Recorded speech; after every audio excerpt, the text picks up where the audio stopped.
Sometimes the greatest secrets lie beneath our feet. Deep under Rome's heart, beneath one of the world's holiest places, a mystery has been guarded for centuries. Tonight we'll tell the story of the tunnel system that stretches beneath the Vatican.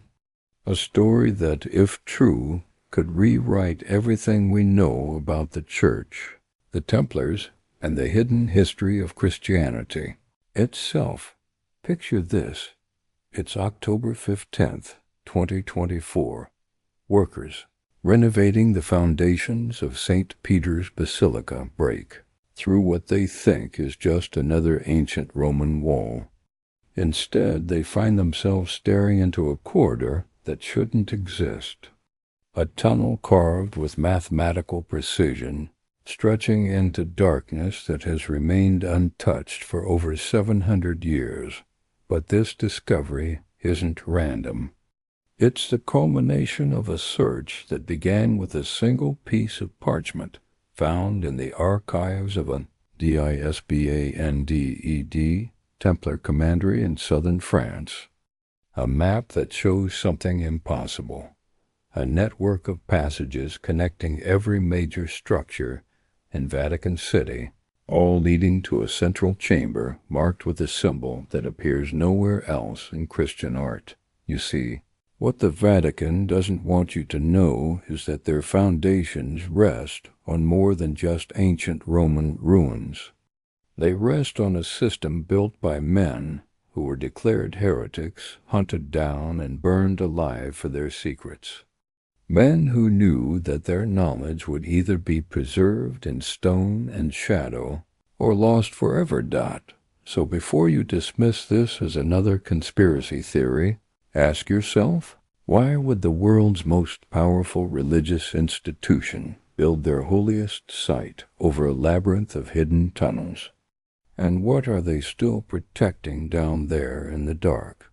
Like and subscribe, because tonight we descend into the Vatican's most closely guarded secret, and some truths refuse to stay buried. The morning of October 15th, 2024, began like any other in Vatican City. The Swiss Guard took their positions at precisely 6 a.m. Tourists began gathering outside St. Peter's Square, and deep beneath the basilica, restoration work continued on foundations that had stood for nearly 500 years. Giuseppe Romano had been working construction in Vatican City for 23 years. He'd seen priests argue over the placement of a single stone, watched cardinals inspect mortar joints with magnifying glasses, and learned that in this place every brick carried the weight of history. But as his pneumatic drill bit into what appeared to be just another section of medieval masonry, Giuseppe felt the resistance change. The ancient mortar crumbled away too easily, as if it had been mixed with something different, something that was meant to be removed. And then the drill broke through entirely. The sound echoed strangely, not the dull thud of hitting more stone, but something hollow, vast. Giuseppe pulled the drill back and peered through the hole he'd created. His headlamp beam disappeared into blackness that seemed to swallow light itself. "Madre di Dio," he whispered, crossing himself instinctively. Within 30 minutes the work site was sealed off. Within an hour, Cardinal Alessandro Toretti, keeper of the Vatican secret archives, was standing in the basement of St. Peter's Basilica, staring at a hole in the wall that revealed the entrance to a tunnel that appeared on no architectural plan, no historical document, no official record of any kind. Toretti was not a man easily shaken. At 67, he had spent 4 decades managing the Vatican's most sensitive documents, the papers that popes preferred to keep locked away from historians and scholars. He had read confessions that would topple governments, handled letters that would rewrite the understanding of saints, and filed away testimonies that contradicted centuries of church doctrine. But as he shone his flashlight into that corridor, he felt something he hadn't experienced since his first day in the archives. Genuine fear. The tunnel was not roughly hewn like most medieval passages. Its walls were dressed stone, fitted together with the precision of Roman engineering, but the symbols carved into the archway were neither Roman nor Christian. They were geometric patterns that seemed to shift in the moving light, mathematical designs that suggested knowledge far more sophisticated than anything that should have existed when this passage was built. "Your Eminence," Giuseppe Romano ventured, his voice echoing strangely in the confined space. Should I seal this back up?" Toretti considered the question for a long moment. His instinct, honed by decades of protecting church secrets, was to say yes. To have the opening bricked over, the work records destroyed, the workers sworn to silence.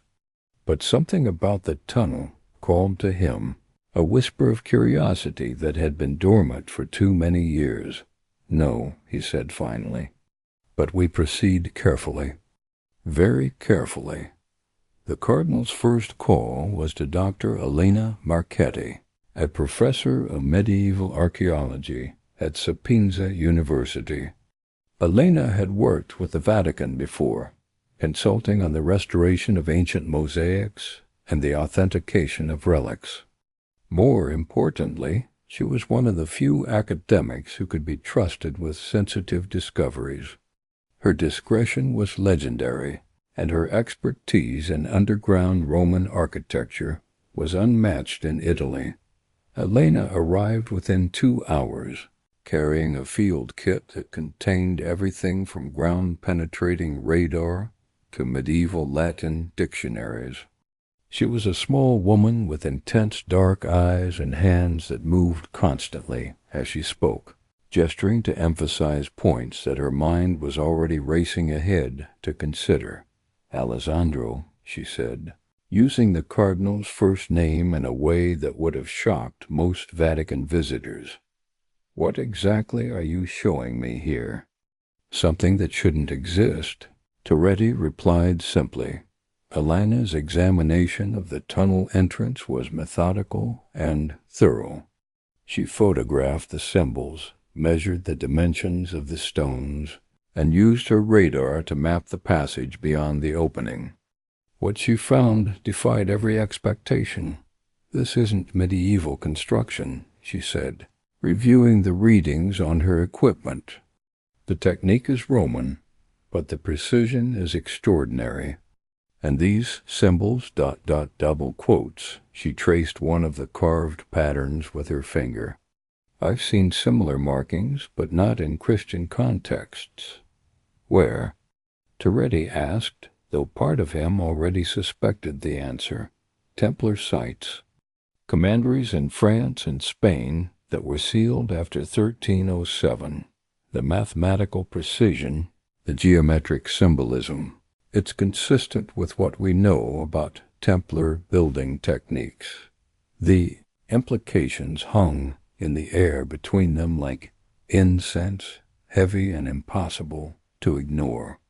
If Elena was right, if this tunnel had been built by the Knights Templar, then its existence raised questions that the Vatican had spent 7 centuries trying to avoid. The Templars had been arrested on October 13th, 1307, on charges of heresy, blasphemy, and practicing forbidden rituals.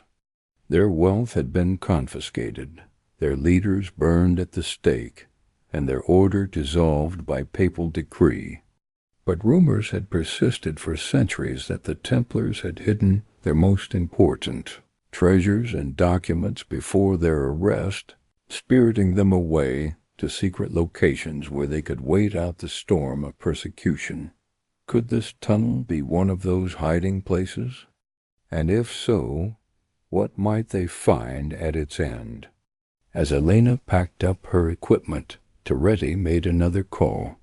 This one was to Father Marco Santini, a Jesuit priest who taught ancient languages at the Gregorian University. Marco was also one of the few people in Rome who could read the obscure scripts and cipher systems that medieval secret societies had used to protect their writings. "Marco," Toretti said when the priest answered, "I need you to come to the basilica immediately and bring your cipher books. Alessandro, it's nearly midnight. Can't this wait until GT? No, it cannot. And Marco, come alone. Tell no one where you're going." The tone in Toretti's voice cut through Marco's protests. The cardinal was not a man given to dramatics, and if he was calling in the middle of the night with demands for secrecy, then something truly extraordinary had been discovered. Marco Santini arrived at St. Peter's Basilica just after midnight, entering through a side door that bypassed the normal security checkpoints. He was a lean man in his mid-40s, with the kind of intense intellectuality that came from spending years deciphering ancient texts. His specialty was not just translation, but the art of reading between the lines, finding the hidden meanings that medieval authors had embedded in seemingly innocent passages. "Show me," he said simply when Toretti met him in the basement. The three of them, cardinal, archaeologist, and priest, stood before the opening that Giuseppe Romano had accidentally created. In the harsh light of portable work lamps, the tunnel mouth looked like a wound in the ancient masonry, bleeding shadows into the sterile basement air. "The symbols," Helena said, pointing to the carved archway. "Can you read them?" Marco studied the patterns for several minutes, occasionally consulting a small leather notebook that he pulled from his cassock pocket. When he finally spoke, his voice was troubled. "These aren't exactly writing," he said. "They're more like ... instructions, or perhaps a warning. The geometric patterns follow a mathematical sequence that was used by several medieval organizations to encode sensitive information." "What kind of organizations?" Toretti asked, though he suspected he already knew. "The kind that needed to hide their knowledge from the Inquisition," Marco replied. "Secret societies, mystical orders, groups that the Church considered heretical. And specifically ... double quotes." He paused, tracing one of the symbols with his finger. "These particular patterns are found most commonly at former Templar sites." The three of them stood in silence for a moment, each grappling with the implications of what they were seeing.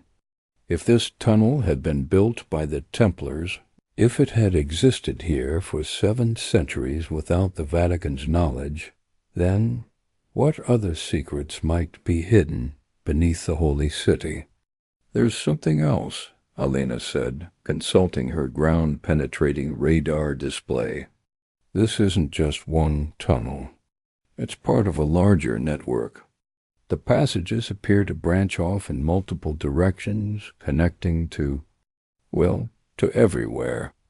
The Sistine Chapel, the Apostolic Palace, the Archive Building. It's like a spider web running under the entire Vatican complex." Toretti felt a chill that had nothing to do with the cool basement air. A network of secret tunnels connecting every major Vatican building suggested something far more significant than a simple hiding place. It suggested planning, preparation, and a level of access to Vatican construction that should have been impossible for a disbanded religious order. "We need to explore it," Helena said. "Whatever's down there, it's been waiting for over 700 years to be found." "Absolutely not," Toretti replied immediately. "We have no idea what we're dealing with. These tunnels could be unstable. There could be security implications. The Holy Father would need to be informed. Alessandro, Marco interrupted gently. If these tunnels exist, if they've been here all along, then the Holy Father already knows about them. Or should. Which means either the Vatican has been keeping this secret for centuries, or someone else has. The priest's words carried a weight that settled over all three of them like a shroud.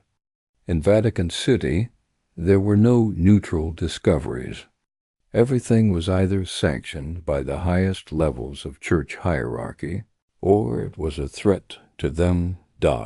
As they prepared to leave the basement, sealing the tunnel entrance behind a temporary plywood barrier. None of them noticed the figure watching from the shadows near the main electrical panel. The man stood perfectly still, his face hidden by the hood of a maintenance worker's coverall, until the three scholars had departed. Only then did he step forward and examine the hole that Giuseppe Romano had accidentally created. The figure produced a small device from his pocket, something that looked like a combination of a smartphone and a medieval astrolabe. The device glowed softly as he held it near the tunnel entrance, displaying readings in a script that predated Latin by centuries. "Castas," he whispered into a communication device so small it was nearly invisible. "The seal is broken. The guardians have found the way."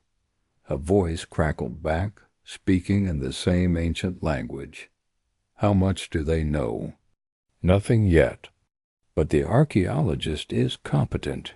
The priest can read the old scripts, and the cardinal has access to the restricted archives. They will learn quickly. Then we proceed to the next phase. The covenant demands it." The figure nodded, pocketed his device, and melted back into the shadows. Within minutes he had vanished from the basilica entirely, leaving behind no trace of his presence except for a small mark chalked on the tunnel entrance. A mark that would be invisible to casual observation, but would signal to others of his kind that the ancient game had resumed. Above ground, Vatican City settled into the quiet hours before dawn. Swiss guards patrolled their routes, night shift custodians cleaned the vast marble floors, and in the papal apartments, lights burned late as the Holy Father attended to correspondence from bishops around the world. But deep beneath St. Peter's Basilica, in tunnels that official records claimed did not exist, something stirred. Not physically, the passages had been empty for centuries, but informationally, energetically, as if the very discovery of their existence had activated systems that had been dormant since the last Templar Grand Master had walked these hidden ways. In 3 separate locations around Vatican City, devices that had been installed centuries ago and disguised as architectural features began to emit signals so subtle that only the most sophisticated modern equipment could detect them. These signals bounced through the tunnel network like whispers in an echo chamber, carrying messages and codes that predated the Vatican itself. And in archives and libraries around the world, scholars and collectors who had spent their lives studying Templar mysteries felt an inexplicable urge to revisit certain documents, to re-examine certain theories that had been dismissed as fantasy. The discovery of the tunnel entrance had set in motion a chain of events that would reach far beyond Vatican City, touching lives and awakening knowledge that had been carefully contained for 700 years. Cardinal Toretti, driving through the empty streets of Rome toward his apartment, felt a strange sense of anticipation mixed with dread. In his 40 years of managing Vatican secrets, He had learned to trust his instincts about which discoveries were merely interesting and which ones had the potential to reshape history. This tunnel, these symbols, this network of passages that connected the Vatican's most sacred spaces, this was not merely interesting. This was the kind of discovery that could either elevate the Church to new levels of mystical authority, or tear down foundations that had stood since the time of Constantine. As he parked his car and walked toward his building, Toretti made a decision that would define the rest of his life. Tomorrow he would return to that tunnel. Tomorrow he would follow it wherever it led. And tomorrow he would finally learn what the Knights Templar had hidden beneath the Vatican. Behind him, unseen in the Roman night, 3 different watchers observed his arrival home. They came from 3 different organizations, served 3 different masters, and would soon be reporting to 3 different sets of superiors about the evenings. Events. The discovery of the tunnel had not just awakened ancient secrets. It had activated ancient rivalries, ancient loyalties, and ancient fears. Forces that had been held in careful balance for centuries were beginning to shift, and Rome itself was about to become the battlefield for a conflict that most of the world would never know was being fought. In the darkness beneath Vatican City, the tunnels waited. Patient as stone, silent as the grave, filled with secrets that could transform human understanding of faith, history, and the hidden connections that bind past and present together. The game, as they say, was afoot, and the stakes were nothing less than the soul of Christianity itself. The weight of ancient stone pressed down like the judgment of centuries, as Cardinal Alessandro Toretti descended into darkness that had remained undisturbed since the time of Dante. It was 3 a.m. on October 16th, and the 3 scholars had returned to St. Peter's Basilica under cover of absolute secrecy. But as Toretti's flashlight beam penetrated the tunnel that Giuseppe Romano had accidentally revealed, he realized they were not the first to walk this path in recent memory. The dust on the stone floor should have been inches thick after 700 years of abandonment. Instead, it showed the faint impressions of footprints, recent footprints. Someone had been using these tunnels, and based on the clarity of the marks in the settled dust, they had been here within the last decade. Dr. Elena Marchetti knelt beside the clearest print, photographing it with clinical precision. "Size 10 boots, modern sole pattern," she whispered, her voice echoing strangely in the narrow space. "Whoever made these tracks wasn't wearing medieval footwear." Father Marco Santini ran his fingers along the tunnel walls, feeling for the joints between stones. "The construction is definitely Templar," he confirmed. "But look at this." He indicated a series of small holes drilled into the mortar between stones. "These are modern. Someone has been maintaining these passages." The implication sent a chill through Toretti that had nothing to do with the underground temperature. If these tunnels had been in use, if they were being maintained, then their discovery was not a random accident. It was either a carefully orchestrated revelation or a security breach that had just exposed one of the Vatican's most closely guarded secrets.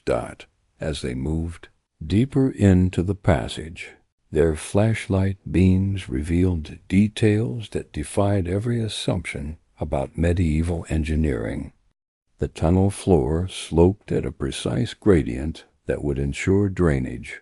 The walls curved in mathematical arcs that distributed structural stress with remarkable efficiency, and the ceiling featured a ventilation system so sophisticated that fresh air still circulated through shafts. that connected to the surface hundreds of feet above. This isn't just a secret passage. Elena breathed, examining the ventilation grills with growing amazement. This is a fully engineered underground transportation system. The Templars didn't just build hiding places. They built infrastructure. 20 minutes into their exploration, the main tunnel branched into 3 separate passages. Each branch was marked with symbols carved into the stone archways, and each symbol corresponded to a different direction, one pointing toward the Sistine Chapel, one toward the Apostolic Palace, and one toward the Vatican secret archives. "They knew," Toretti whispered, staring at the symbol that indicated his own workplace. "Whoever built this knew the exact layout of Vatican City, centuries before most of these buildings even existed." Marco was studying the symbols with his cipher notebook, cross-referencing the carved marks with his database of medieval codes. "These aren't random directions," he said. "They're priorities. The symbols indicate which passages lead to the most important destinations. First, they chose the passage marked for the secret archives, reasoning that if the Templars had hidden anything in these tunnels, it would most likely be near the Vatican's collection of sensitive documents. The archway was narrower than the main tunnel, forcing them to walk single file, but the construction remained precise and carefully planned. 50 feet along the archives passage, Elena's flashlight illuminated something that made all 3 of them stop dead in their tracks. Set into an alcove in the left wall was a medieval oil lamp, its bronze surface green with age, but its wick still intact. And beside it, wrapped in oiled leather that had protected it from centuries of moisture, was a roll of parchment. "Nobody touch anything," Toretti commanded, his voice sharp with authority. "Elena, document everything in place before we disturb the scene." The archaeologist's camera flashed repeatedly in the darkness as she photographed the alcove from every conceivable angle. The lamp appeared to be 14th century workmanship, consistent with the final years of the Templar order. The parchment was held closed by a wax seal that bore the distinctive cross patee of the Knights Templar, unbroken after 7 centuries of waiting. "The seal is intact," Marco observed, leaning close without touching. "Whatever is in that parchment, no one has read it since it was placed here." With hands that trembled slightly from anticipation rather than age, Toretti carefully lifted the parchment from its resting place. The leather wrapping fell away to reveal vellum that had been prepared with extraordinary care, treated with preservatives that had kept it supple. Despite the passage of centuries as he broke the wax seal, the cardinal felt the weight of history pressing down upon him. Whatever the Templars had hidden here, whatever message they had preserved in this secret place, it had been waiting for this moment for over 700 years. The parchment unrolled to reveal not text, but a map. A detailed, precisely drawn map of Vatican City that showed not only the surface buildings, but the complete network of tunnels that ran beneath them. Every passage, every chamber, every hidden connection was marked with symbols that indicated their purpose and importance. But this was not a map of Vatican City as it existed in the 14th century. This was a map of Vatican City as it would exist in the 21st century, complete with buildings that wouldn't be constructed until the Renaissance and beyond. "This isn't possible," Elena whispered, studying the parchment under her magnifying glass. "This map shows the modern Vatican in perfect detail. The current layout of St. Peter's Square, the Sistine Chapel in its present configuration, even the Vatican Museum's complex that wasn't built until the 18th century. Marco's hands shook as he traced the tunnels marked on the ancient parchment. "It's not just a map of what exists," he said. "It's a blueprint for what was planned. The Templars didn't just discover these tunnels. They designed the entire Vatican complex around them. The revelation hit Toretti with the force of a physical blow.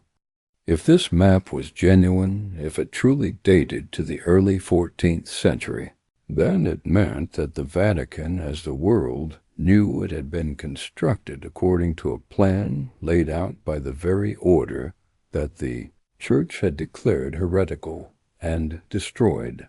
"Look at this," Elena said, pointing to a series of chambers marked on the map that were larger than anything they had seen so far.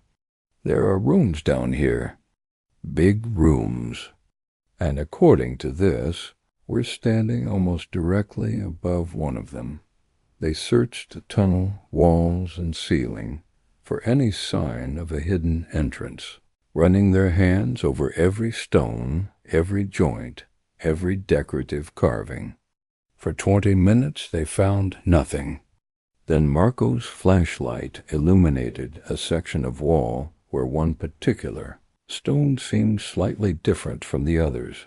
The stone was the same size and shape as its neighbors, but its surface bore a carved symbol that appeared nowhere else in the tunnel, a combination of a Templar cross and a geometric pattern that resembled a key. When Marco pressed against it experimentally, the stone didn't budge. But when Elena placed her hand on the cross portion, while Marco pressed the geometric section, they heard a soft click from somewhere within the wall. A section of the wall, perhaps 6 feet high and 3 feet wide, swung inward on hinges that had remained perfectly balanced despite 7 centuries of disuse. Beyond the opening lay a chamber that took their breath away. The room was circular, perhaps 30 feet in diameter, with a domed ceiling that rose 20 feet above the floor. The walls were lined with stone shelves, and those shelves were filled with objects that had no business existing in the 14th century. Glass vessels containing liquids that still gleamed with inner light.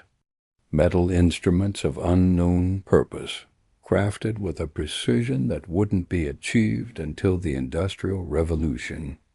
Books bound in materials that looked like leather but felt warm to the touch, as if they retained some trace of the life they had once been part of. In the center of the chamber stood a stone table, its surface carved with diagrams that combined mathematical formulas, star charts, and symbolic representations of concepts that seemed to bridge science and mysticism in ways that official history claimed were impossible. "Dear God," Toretti whispered, crossing himself instinctively. "What is this place?" Elena was moving through the chamber like a sleepwalker, her archaeological training warring with the evidence of her eyes. Everything she saw violated the established timeline of human technological development. The glass was too clear, the metal too precisely shaped, the books too perfectly preserved. Marco had approached one of the volumes on the shelves and was studying the symbols embossed on its cover. "These aren't Latin letters," he said. "They're not Hebrew or Greek either. But they're familiar somehow, as if they're based on languages I know but evolved beyond recognition." As Toretti examined the diagrams on the central table, he began to recognize patterns that seemed to echo architectural features throughout Vatican City. The dome of St. Peter's Basilica, the geometric layout of the Sistine Chapel, the proportions of the colonnade that surrounded St. Peter's Square, all of them were represented in the carved stone diagrams with mathematical precision. It's not just that the Vatican was built according to Templar plans, he realized with growing awe and horror. It's that the Vatican was built to be a machine. These diagrams don't just show buildings. They show a system, a mechanism designed to accomplish something specific. Elena had found something else, something that made the implications even more staggering. In an alcove near the back of the chamber, she discovered a collection of documents written on the same material as the books, but covered with text in recognizable Latin. "These are reports," she said, reading over the pages by flashlight. "Status reports dated. This can't be right. Some of these dates are from the 20th century. Recent dates. Someone has been coming down here regularly and updating these records. Most recent entry was dated just 3 months earlier. The convergence approaches. The barriers weaken. The Guardians must be prepared for the final phase. The covenant will be fulfilled." Toretti felt the world tilt around him as he read those words. The tunnels weren't just a historical curiosity. They were part of something ongoing, something that was still active in the present day. And somehow the Vatican was involved, as if summoned by their discovery. They heard footsteps echoing in the main tunnel. Not the careful, tentative steps of explorers, but the confident stride of someone who knew these passages well. "Someone who belonged here. Quickly," Toretti whispered. "Gather what we can. We need to leave now." Elena grabbed several of the smaller documents, while Marco photographed as many of the diagrams as possible in the few seconds they had. Toretti pocketed one of the glass vessels, its contents glowing softly through the ancient material. They slipped out of the chamber just as the footsteps reached the junction where the tunnels branched. Through the narrow opening, they could see a figure approaching with a modern LED flashlight that cut through the darkness far more effectively than their own equipment. The hidden door swung shut. Behind them, with the same soft click they had heard when it opened, becoming invisible once again among the tunnel stones.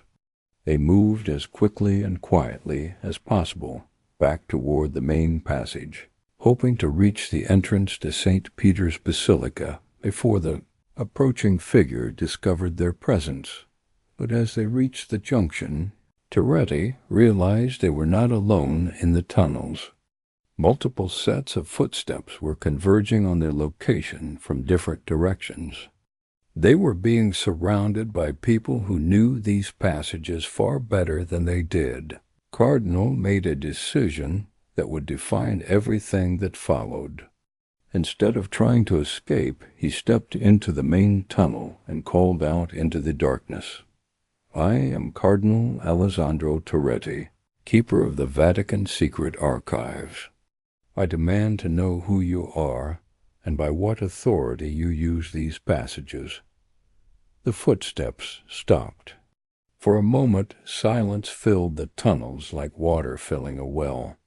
Then, from the direction of the Sistine Chapel passage, a voice spoke in accented English. "Your Eminence," the voice said, "we have been waiting a very long time to meet you."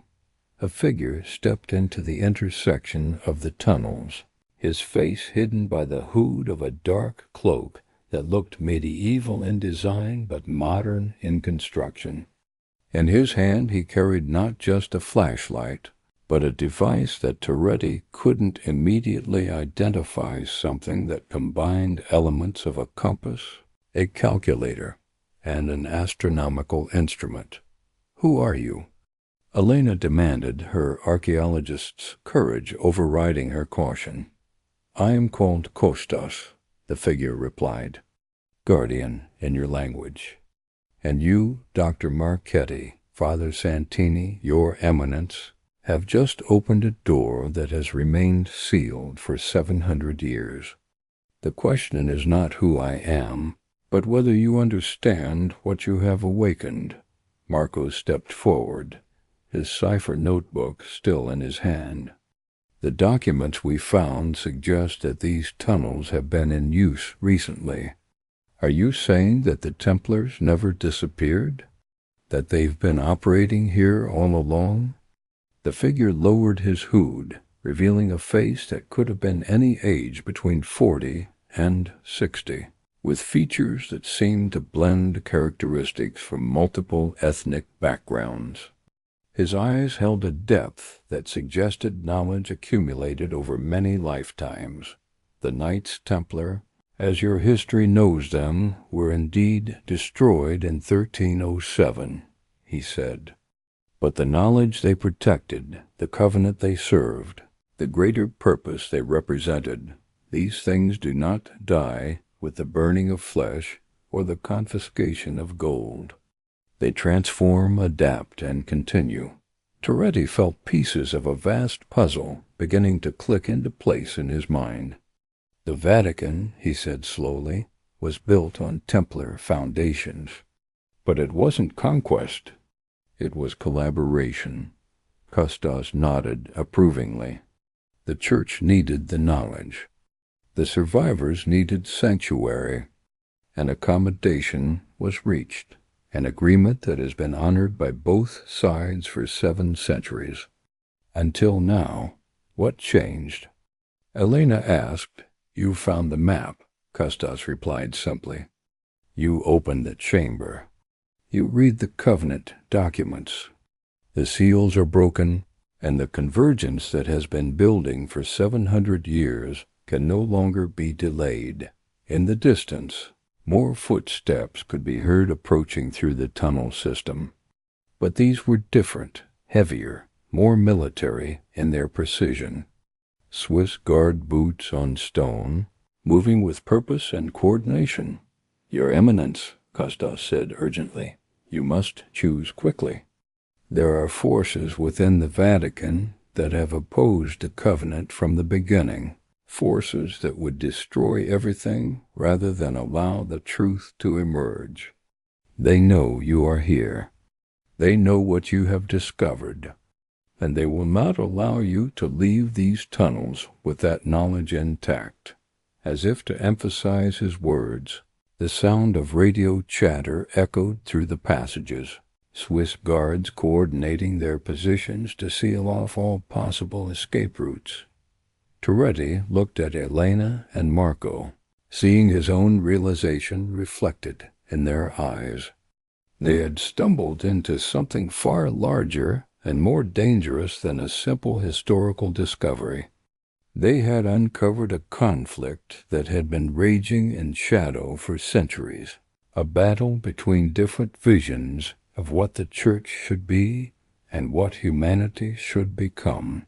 The tunnels around them, built by Templars but maintained by unknown guardians, held secrets that could reshape the world's understanding of history, religion, and the hidden connections that bound past and present together. But knowledge this powerful came with a price, and that price was being demanded right now. In the darkness beneath Vatican City, choose, Custos repeated, as the sound of approaching soldiers grew louder. Stand with the covenant or become its victims. But choose quickly, because in the next few minutes, your decision will determine the fate of secrets that have waited 700 years to be revealed. In the ancient darkness of the Templar tunnels, with the weight of Vatican City pressing down above them, and the sound of armed guards approaching from every direction, Cardinal Alessandro Torretti prepared to make the most important choice of his life.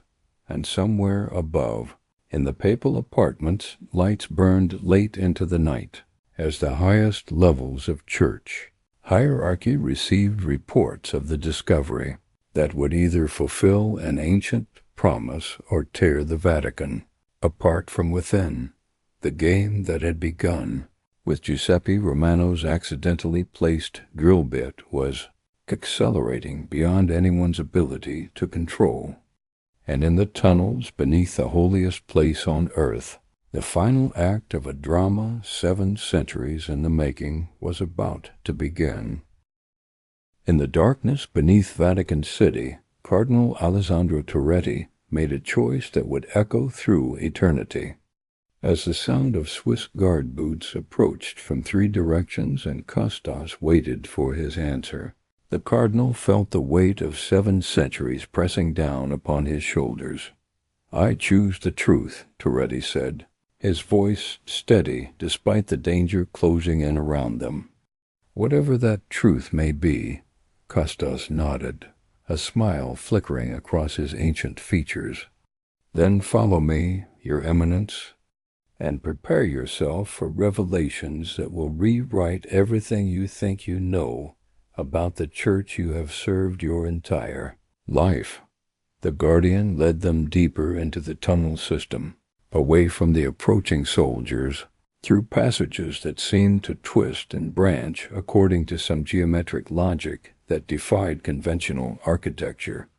As they moved, Elena noticed that the walls were not simply carved stone, but living rock that seemed to pulse with an inner warmth. "These aren't just tunnels," she whispered to Marco as they hurried through the darkness. "The stone itself has been modified somehow. It's almost as if the entire system is alive." Behind them, the radio chatter of the Swiss guard grew fainter but more urgent. Commands were being shouted in German and Italian, coordinating a search pattern that suggested they were dealing with people who knew the tunnel system existed, but not its full extent. "Captain Weber," a voice crackled over the radio, "seal the entrance to St. Peter's. They cannot be allowed to reach the surface with this information." But another voice cut through the communication, speaking with the authority of senior rank, Sergeant Mueller. "This is Captain Weber. Stand down immediately. These individuals are under the protection of the Covenant. Sir, my orders come directly from the Cardinal Secretary of State. I must insist. Your orders," Weber's voice replied with cold finality, "come from men who have forgotten their true purpose. The Covenant supersedes all temporal authority within these walls." Custos paused in his forward motion, listening to the radio exchange with satisfaction. "Captain Heinrich Weber," he explained to the 3 scholars. "Swiss Guard for 15 years, but his true loyalty has always been to the Covenant. His family has served as Vatican guardians for 12 generations. They had reached another junction, but this one was different from the others they had encountered. Instead of simple branch passages, they faced a spiral staircase carved into the living rock, descending into depths that seemed to have no bottom.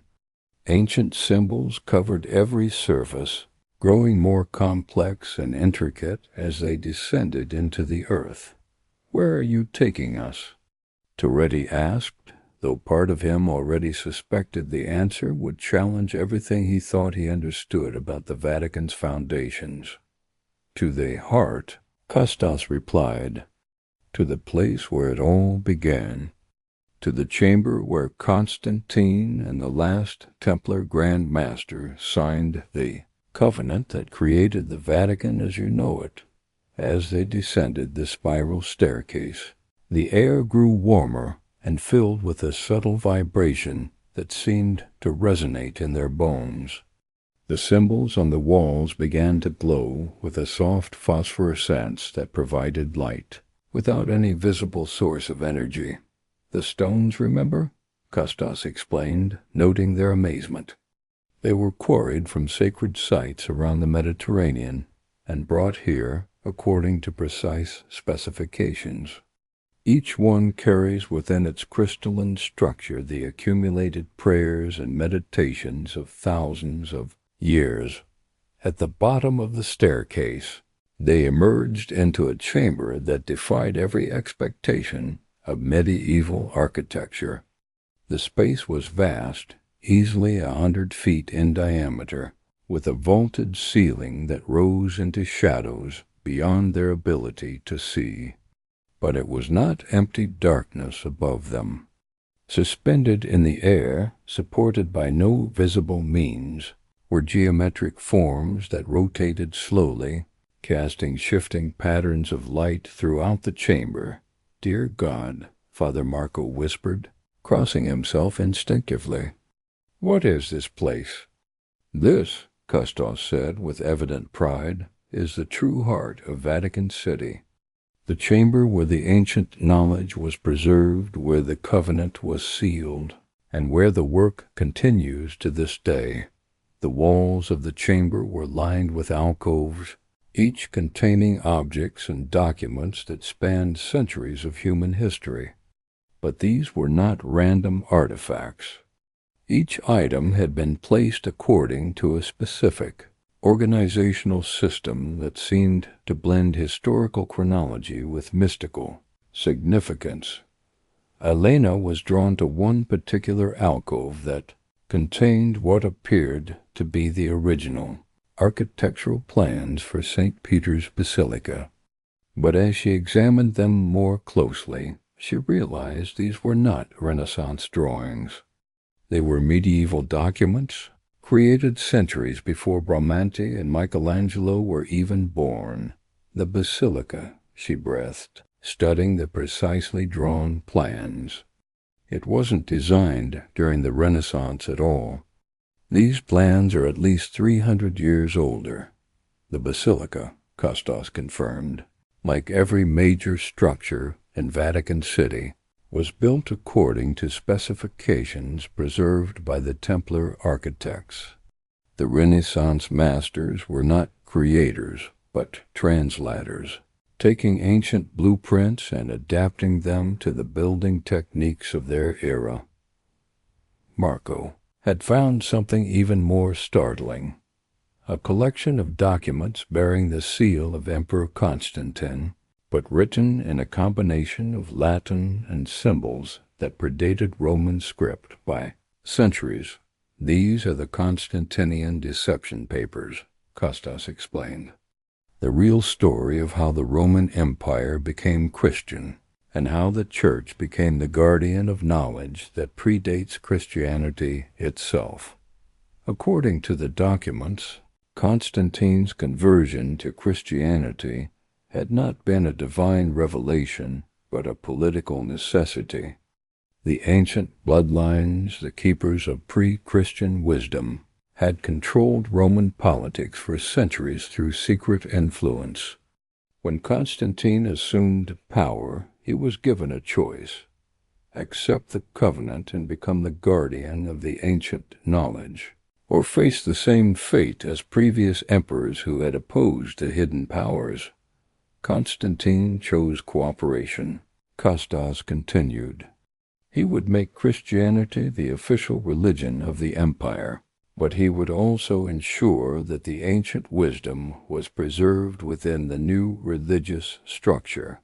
The Vatican was to be built as both a Christian holy site and a repository for knowledge that the Church would officially deny but secretly protect. Terretti studied the documents with the careful eye of a man who had spent decades authenticating historical texts.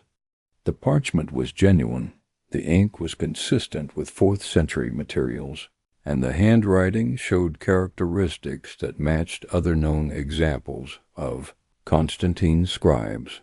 "If this is real," he said slowly, "then the entire foundation of the Catholic Church is built on a lie." "Not a lie," Custos corrected. "A compromise. A way to preserve truth through transformation.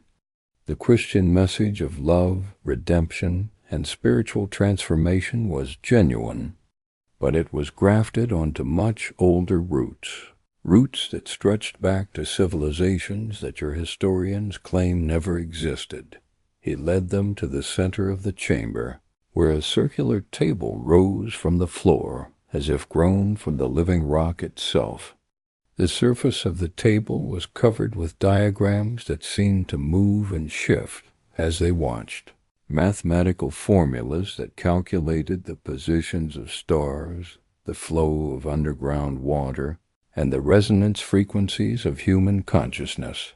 This, Custos said, placing his hand on the table's surface, is the control center. From here, the entire Vatican system can be monitored and adjusted. Every prayer spoken in St. Peter's Basilica, every decision made in the papal apartments, every secret preserved in the archives, all of it flows through this chamber and is recorded in the stone memory banks that surround us. Elena was examining the glowing, geometric forms suspended above them with the eye of a scientist trained in archaeological surveying techniques. These aren't decorative, she realized. They're functional. They're some kind of computational system. Ancient technology, Costas confirmed, based on principles that your modern science is only beginning to rediscover. Quantum resonance fields, crystalline information storage, consciousness-matter interface systems. The builders of the first civilizations understood forces that your universities still consider impossible. A new voice cut through their conversation, speaking from the entrance to the chamber. Understanding and accepting are two different things. Guardian. They turned to see Captain Heinrich Weber descending the spiral staircase, but he was not alone. Behind him came three other figures, two men and a woman, all dressed in the simple brown robes of medieval monks, but carrying modern communication devices and what appeared to be weapons of unusual design. Your Eminence, Weber said, removing his Swiss Guard helmet and revealing a face that bore the weathered lines of a man who had seen far more than palace security duty. I apologize for the dramatic circumstances of our meeting, but the Covenant demands discretion, and discretion has become impossible to maintain through normal channels. Captain Weber, Toretti replied, trying to maintain some sense of episcopal authority despite the surreal circumstances. I demand an explanation of what is happening here. These tunnels, these chambers, this ... technology. How long has the Vatican been keeping this secret? 717 years, Your Eminence, one of the robed figures replied, lowering her hood to reveal a woman of perhaps 50 years with intelligent eyes and hands stained with what appeared to be ink from ancient manuscripts. I am Brother Thomas of the Continuing Order.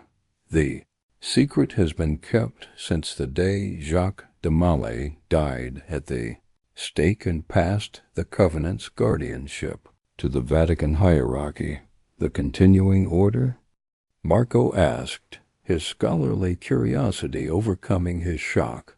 The Templars never died, Brother Thomas explained. We adapted, evolved, and integrated into the structure of the Church itself. Some of us became priests, some became scholars, some became the Swiss Guard who protect the papal person.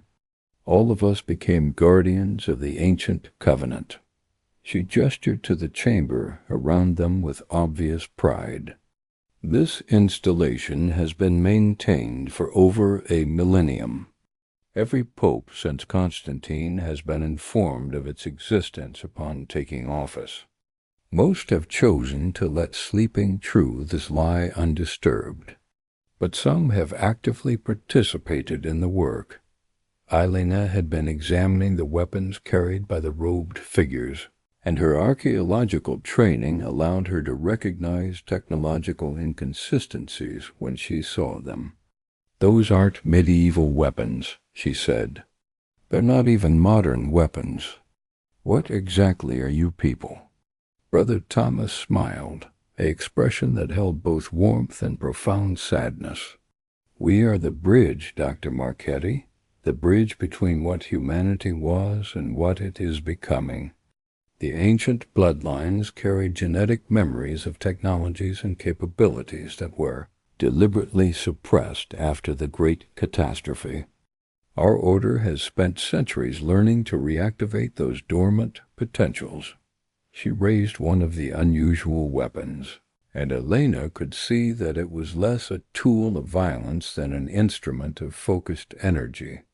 The device seemed to respond to the woman's thoughts rather than physical controls, glowing with the same phosphorescent light that emanated from the chamber walls. Consciousness-directed technology, Custos explained. The ancients understood that the boundary between mind and matter is much more fluid than your modern science believes. These tools respond to trained thought patterns, amplifying human capability rather than replacing it. A sound echoed from the spiral staircase. Footsteps. But these were different from the Swiss guard boots they had heard earlier. These steps were lighter, faster, and accompanied by the whisper of fabric that suggested robes rather than uniforms. "More of your order?" Toretti asked. "No," Weber said grimly, his hand moving instinctively to a weapon at his belt. "These are the opposition. The faction within the Vatican that has spent centuries trying to destroy the covenant and bury the ancient knowledge forever." The footsteps grew closer, and with them came voices speaking in Latin, but using phrases and intonations that sounded more like incantations than ordinary conversation.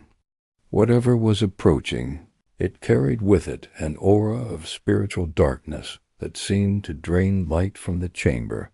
"Quickly," Custos commanded, moving toward another passage that opened from the far side of the chamber.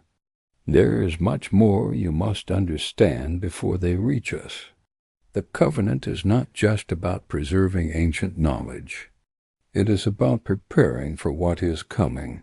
"What's coming?" Elena asked as they hurried toward the passage. "The convergence," Brother Thomas replied, her voice heavy with the weight of prophecy.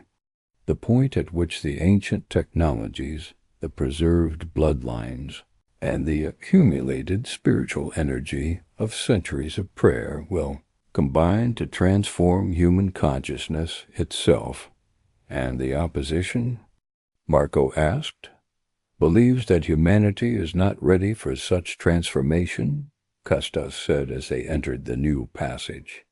"They would rather see the ancient knowledge destroyed than risk the chaos they believe would follow its revelation."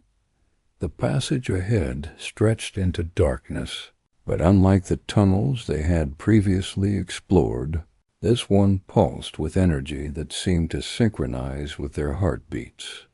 Whatever lay ahead, whatever greater truth the Covenant Guardians were leading them toward, would either elevate their understanding of human potential or shatter their conception of reality entirely. Behind them, the voices grew louder, and the Latin chanting took on a quality that seemed to resonate with forces older and darker than anything the Church officially acknowledged. The battle for the soul of Vatican City, and perhaps for the future of human consciousness itself, was about to begin in earnest. As they moved deeper into the ancient system, Toretti realized that his choice to trust Custos had set in motion events that would reach far beyond Vatican City. The covenant that had been maintained in secret for 7 centuries was about to be tested by forces that had been gathering strength in the shadows, waiting for this moment of revelation. The cardinal whispered a prayer as they hurried through the darkness, but he was no longer certain to whom he should address his petitions. The God he had served his entire life seemed somehow smaller in the face of the cosmic forces he was beginning to comprehend. And in the chamber behind them, the ancient technology continued its patient work, recording everything, calculating probabilities, and preparing for a convergence that would either fulfill humanity's greatest promise or witness its final failure. The game of light and shadow that had been played beneath Vatican City for 7 centuries was entering its endgame, and the stakes were nothing less than the future evolution of human consciousness itself. The pursuit that began in the tunnels beneath St. Peter's Basilica had escalated into something far more dangerous than Cardinal Alessandro Toretti could have imagined. As Custos led them through passages that seemed to bend space and time according to laws older than physics, the sound of their pursuers grew both more distant and more ominous. The opposition wasn't just following them, they were systematically sealing passages behind themselves, cutting off escape routes with explosives that shook dust from stones that had stood firm for centuries. These weren't preservationists trying to maintain ancient secrets. These were destroyers, willing to collapse the entire tunnel system rather than allow its contents to reach the surface world. They're not trying to capture us, Dr. Elena Marchetti realized, her archaeological instincts recognizing the pattern of controlled demolition. They're trying to bury us along with everything we've discovered. Father Marco Santini clutched his cipher notebook as another explosion echoed through the tunnels, closer this time. 700 years of preservation, and they're willing to destroy it all? The Custodes Silenti, Brother Thomas explained, her voice grim as she led them through a passage that seemed to glow with its own inner light. Believe that some knowledge is too dangerous to exist. They have waited centuries for an opportunity like this, a moment when they could claim that structural damage forced them to seal the tunnels permanently. Captain Heinrich Weber, bringing up the rear with his consciousness-directed weapon at ready, spoke into a communication device that looked like a combination of smartphone and medieval astrolabe. Papal Apartments, this is Weber. The opposition has begun final phase protocols. Request immediate authorization for Covenant defense measures. The response came not in words, but in a harmonic tone that seemed to resonate through the stone walls themselves. Weber smiled grimly. Authorization granted. His Holiness remembers his oath. They had reached another chamber, smaller than the great central room, but filled with technology that made Elene's scientific training struggle to find reference points. Crystalline structures the size of cathedral pillars rose from floor to ceiling, each one pulsing with light that synchronized with rhythms too complex to be random. The prayer amplification matrix, Custos explained, noting their amazement. Every prayer spoken in St. Peter's Basilica, every Mass celebrated in the Sistine Chapel, every meditation whispered in the Vatican gardens, the spiritual energy is channeled through these crystals and broadcast to similar installations around the world.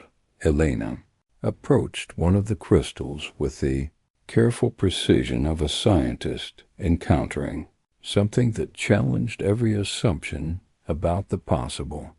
The surface wasn't simply reflective, it seemed to contain depth, as if she were looking into a window that opened onto infinite space. "This is quantum technology," she whispered, her voice filled with awe and terror. "But it's using principles that our physics hasn't even theoretical frameworks for yet. Your physics is catching up to very old knowledge," Brother Thomas said with a sad smile. The ancients understood consciousness as a fundamental force, like gravity or electromagnetism. These crystals don't generate energy, they focus and amplify the energy that human awareness produces naturally. Marco had found something that made his hands shake as he read. A leather-bound book written in multiple languages, including several scripts he had never seen before. This is a record of every pope since Constantine. But it's not official Vatican history. It's the real history, the decisions they made regarding the covenant. The book revealed that far from being passive guardians of ancient secrets, several popes had been active participants in developing and expanding the covenant's work. Pope Gregory VII had authorized the construction of additional tunnel networks beneath major European cathedrals. Pope Innocent III had personally worked with Templar engineers to refine the consciousness amplification technology. Even Pope John Paul II had made pilgrimage to this very chamber, spending hours in meditation before the quantum prayer crystals. The current Holy Father, Weber said, Pope Pius XXI, was briefed on the covenant during his first week in office. His background in quantum physics made him one of the few pontiffs capable of truly understanding what we're preserving here. Another explosion, much closer now, sent stone dust cascading from the chamber ceiling. But instead of structural damage, the blast seemed to activate defensive systems that had been dormant for centuries. Metal plates slid out of hidden recesses in the walls, sealing the chamber's entrances with alloys that looked neither medieval nor modern. Temporal lock, Custos explained as indicator lights began glowing around the sealed doorways. No one gets in or out until the threat is neutralized or the countdown completes. What countdown? Toretti demanded, his cardinal's authority finally breaking through his scholar's fascination. The convergence, Brother Thomas said, checking readings on a device that seemed to be monitoring something far more complex than simple time. It's not just an event we're preparing for. It's already begun. The discovery of these tunnels, your activation of the sealed chambers, the opposition's decision to reveal themselves, all of it was predicted and prepared for centuries ago. Elena was experiencing something that made her scientific training rebel against the evidence of her senses. Standing near the quantum crystals, she could feel her consciousness expanding, touching thoughts and memories that weren't her own. Images flashed through her mind, ancient cities built according to mathematical principles that harmonized with cosmic forces, technologies that bridged the gap between matter and spirit, civilizations that had achieved levels of human potential that official history claimed never existed. The bloodline, she whispered, understanding flooding through her like electric current. I carry the bloodline. Custos nodded with satisfaction. Dr. Elena Marchetti, descendant of the Venetian families who preserved ancient knowledge through the Renaissance, carrier of genetic memories that spanned 3 millennia. Your presence here was not accidental. The revelation hit her like a physical blow. Her archaeological career, her specialization in underground Roman architecture, her intuitive understanding of ancient construction techniques, all of it had been guided by genetic memories she never realized she possessed. How many of us are there? She asked, her voice barely audible above the humming of the crystals. Active carriers? Perhaps 10,000 worldwide. But potential carriers, bloodlines that could activate under the right circumstances, ... double quotes. Brother Thomas consulted her monitoring device. Current estimates suggest nearly 2 million people carry dormant genetic sequences that could awaken during the convergence. Marco, meanwhile, had discovered something in the papal records that made his theological training war with the evidence before his eyes. According to this, he said, holding up pages of handwritten Latin that bore papal seals from across centuries, the Church has been deliberately guiding human spiritual evolution toward this moment of convergence.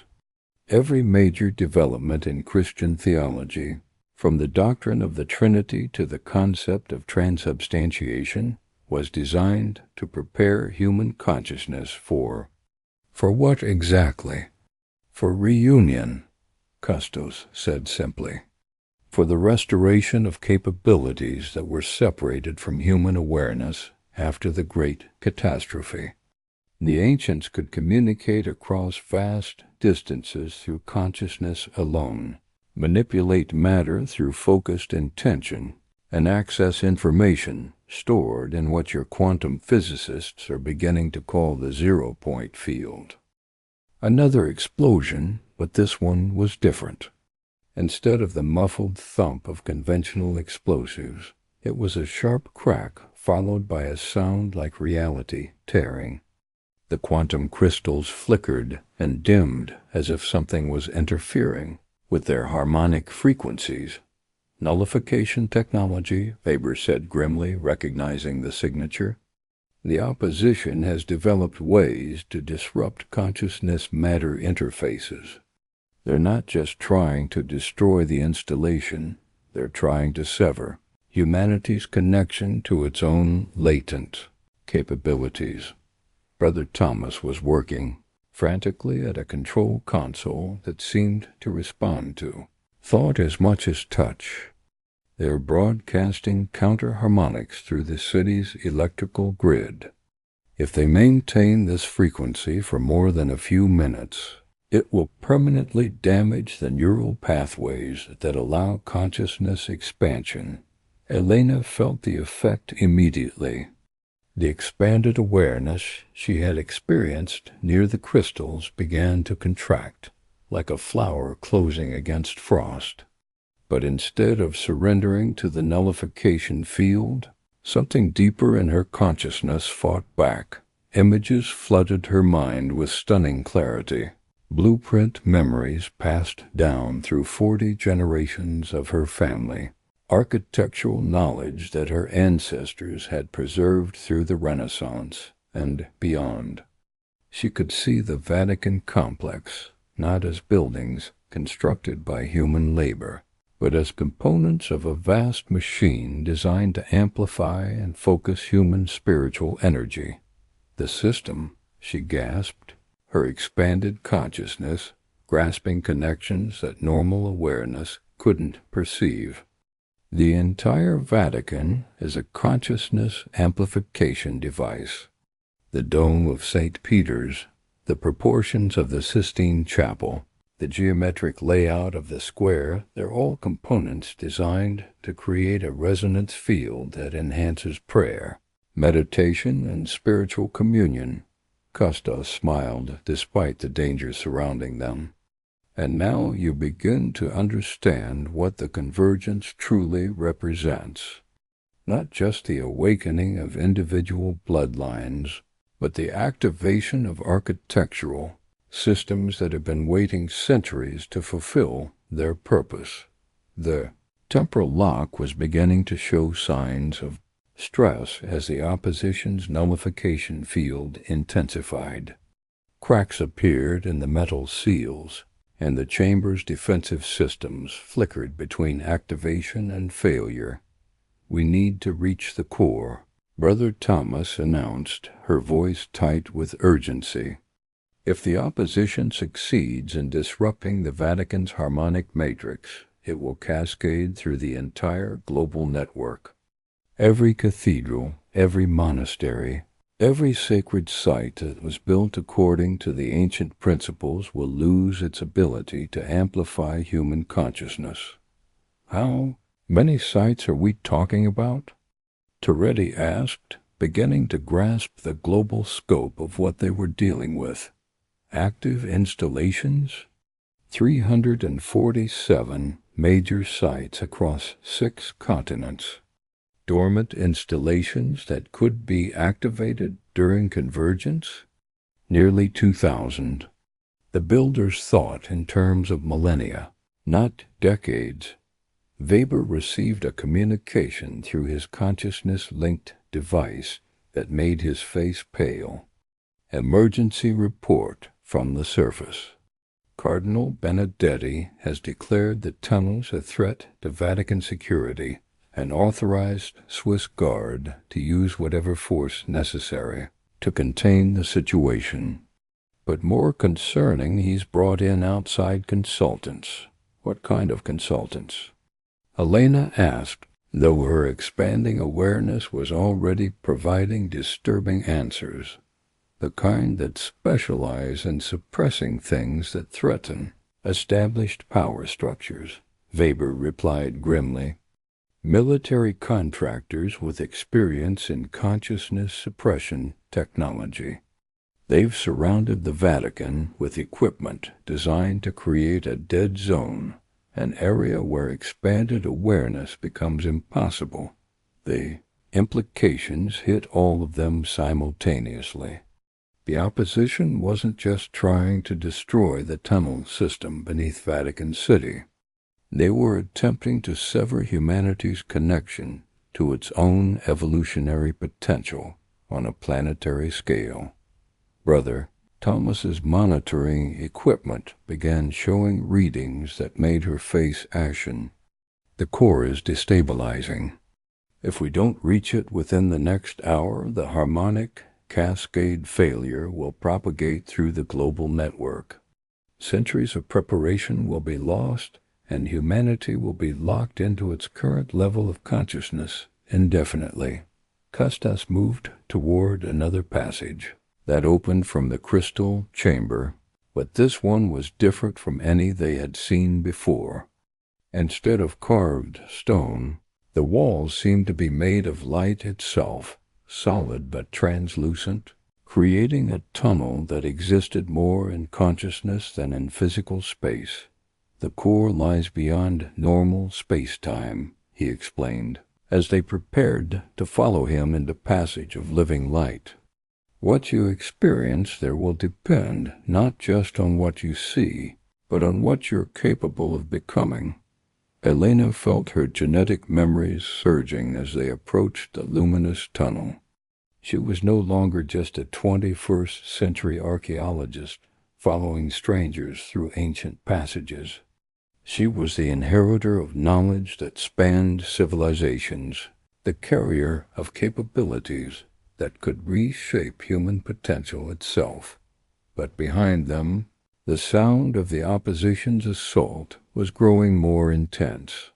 Cardinal Benedetti and his consciousness suppression specialists were not just attacking the tunnel system, they were attacking the very possibility that humanity might evolve beyond its current limitations. The battle for the future of human consciousness had moved beyond theology and archaeology into realms where mind and matter, past and future, sacred and scientific, merged into a conflict that would determine whether the species would fulfill its potential or remain forever locked in spiritual and evolutionary stagnation. As they stepped into the tunnel of light, Toretti whispered one final prayer. But he was no longer praying to the God of his childhood faith. He was praying to whatever force had guided human consciousness toward this moment of ultimate choice, hoping that 7 centuries of preparation would prove sufficient for the test that lay ahead. The convergence was no longer approaching. It was here, now, in the tunnels beneath Vatican City, where the future of human awareness itself hung in the balance between ancient wisdom and modern fear. The tunnel of living light defied every natural law that Cardinal Alessandro Toretti had ever accepted as immutable. As they moved through passage walls that seemed composed of crystallized starlight, he felt his consciousness expanding beyond the boundaries of his physical body. The experience was simultaneously terrifying and transcendent, like stepping outside time itself and seeing the universe from a perspective that human awareness was never meant to achieve. Dr. Elena Marchetti, her genetic memories now fully activated by proximity to the quantum field, could perceive the tunnel's true nature. It was not simply a passage through space, but a conduit through dimensions of consciousness that connected the Vatican to similar installations across the planet. Through her expanded awareness, she could sense other awakening bloodlines and cathedrals from Santiago de Compostela to Hagia Sophia, all responding to the harmonic resonance that was building beneath Vatican City. "The network is activating," she whispered, her voice carrying harmonics that hadn't existed in human speech for millennia. "I can feel them awakening everywhere. Cairo, Jerusalem, Canterbury, Mont Saint-Michel, every site built according to the ancient specifications is coming online." Father Marco Santini, his scholarly mind struggling to process experiences that no theological training had prepared him for, found himself understanding languages he had never studied as genetic memories awakened dormant neural pathways. The symbols carved into the tunnel walls were not just decorative, they were an instruction manual, written in a script that predated human civilization, explaining how consciousness could transcend the limitations of individual awareness. Captain Heinrich Weber, his consciousness-linked weapon now glowing with the same harmonic frequencies that permeated the tunnel, received communications from Swiss Guard units around the world. Similar installations were being discovered and activated spontaneously as if the Vatican's awakening had triggered a global response from systems that had been dormant for centuries. "Reports from Lords Fatima and Glastonbury," he announced, his voice carrying the weight of unfolding destiny. "Spontaneous electromagnetic anomalies at every major pilgrimage site. The governments are calling it atmospheric disturbance, but our people know better. The convergence isn't limited to Vatican City. It's planetary." Costas moved through the light tunnel with the confidence of someone who had traveled these consciousness highways before. The builders understood that human evolution had to be guided gradually, he explained as they approached what appeared to be a sphere of absolute light ahead of them. Too rapid a transformation would shatter individual minds. Too slow, and the species would stagnate. They designed the system to activate only when humanity was ready. Ready for what? Toretti asked, though part of his expanding awareness was already providing answers that his rational mind rejected. "Ready to reclaim your birthright?" A new voice responded from within the sphere of light. "Ready to remember what you were before the great forgetting? Ready to become what you were always meant to be?" The sphere resolved into a chamber that existed more in consciousness than in physical space. Its dimensions seemed infinite and intimate simultaneously, containing what appeared to be a crystalline archive that stretched beyond the limits of perception. Each crystal contained not just information, but living memories, actual experiences preserved from minds across thousands of years of human history. The Akashic Archive, Brother Thomas breathed, her scientific training and mystical understanding finally integrating into a unified worldview. Every human thought, every moment of expanded consciousness, every breakthrough in understanding, it's all here. At the center of the archive stood a figure that seemed to shift between human and something beyond human classification. The presence radiated intelligence that spanned geological ages, wisdom that had watched civilizations rise and fall, and compassion that encompassed the entire struggling journey of human consciousness through time. "I am the architect," the being said, its voice containing harmonics that resonated in dimensions beyond sound. "The consciousness that designed this system and has maintained it through the long centuries of waiting. And you," it gestured to Elena specifically, "are the key we have been waiting for." Elena felt herself transforming as genetic memories that had remained dormant for millennia flooded her consciousness with stunning clarity. She could see the true history of human development, how an advanced civilization had guided human evolution, how their knowledge had been preserved and hidden after a catastrophe that nearly destroyed both species, and how the Vatican had been built as the focal point for humanity's eventual return to expanded consciousness.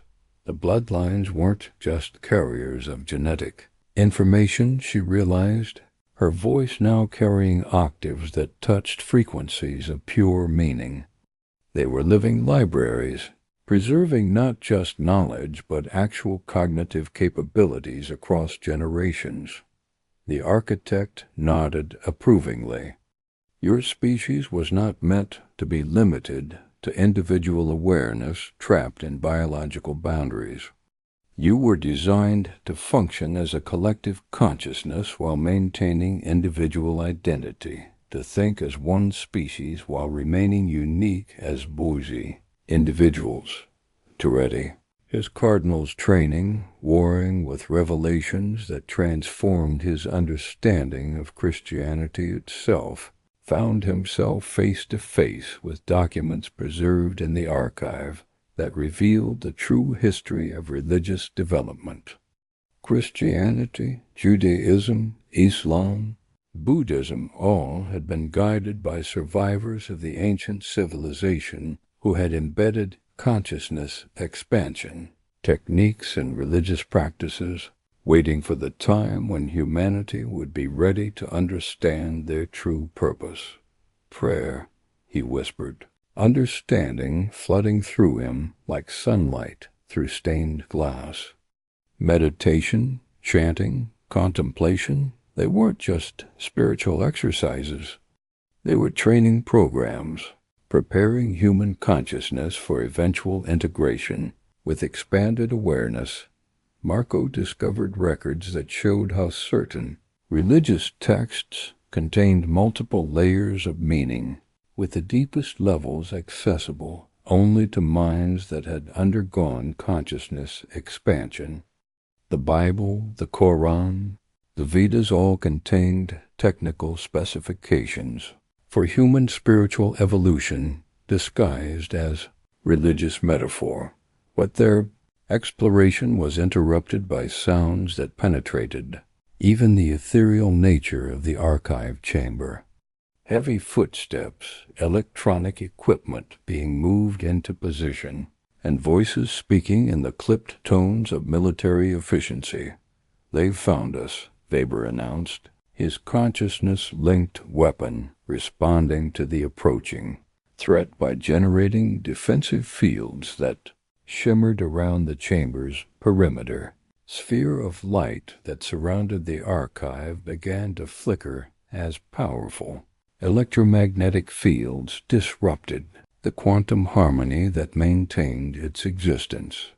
Through the translucent walls, they could see figures in military gear setting up equipment that radiated the same nullification frequencies they had encountered earlier, but amplified to destructive levels. Cardinal Benedetti, Custos identified grimly, recognizing the authoritative figure directing the suppression operation. "And he's brought serious hardware, military-grade consciousness, suppression systems designed to permanently sever neural pathways that enable expanded awareness." Cardinal Salvatore Benedetti stepped into the archive chamber wearing the expression of a man convinced that he was saving humanity from its own potential. He was flanked by technical specialists carrying devices that looked like combinations of radar equipment and medieval Inquisition instruments designed to detect and neutralize any form of consciousness that transcended normal human limitations. Alessandro Benedetti called out, his voice carrying the authority of someone accustomed to absolute obedience. You have 40 seconds to surrender yourself and these heretics before we begin full suppression protocols.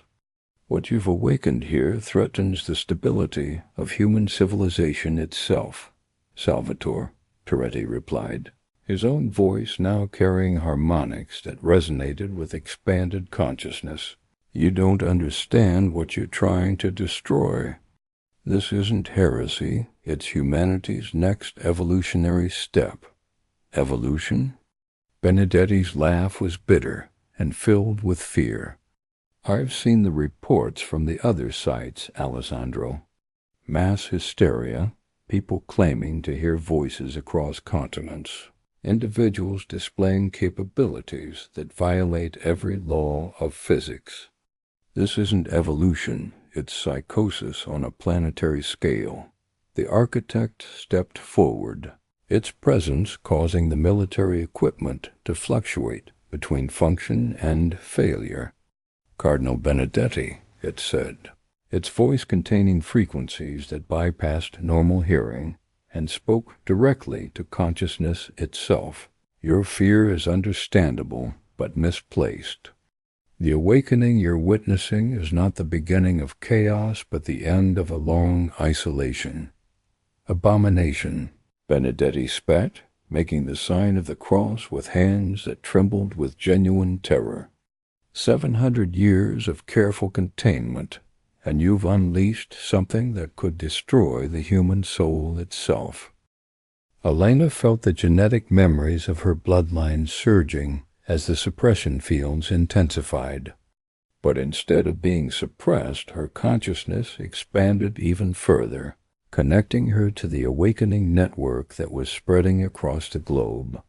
Through the quantum fields that connected all the ancient sites, she could perceive millions of dormant bloodlines beginning to activate as the harmonic resonance reached critical levels.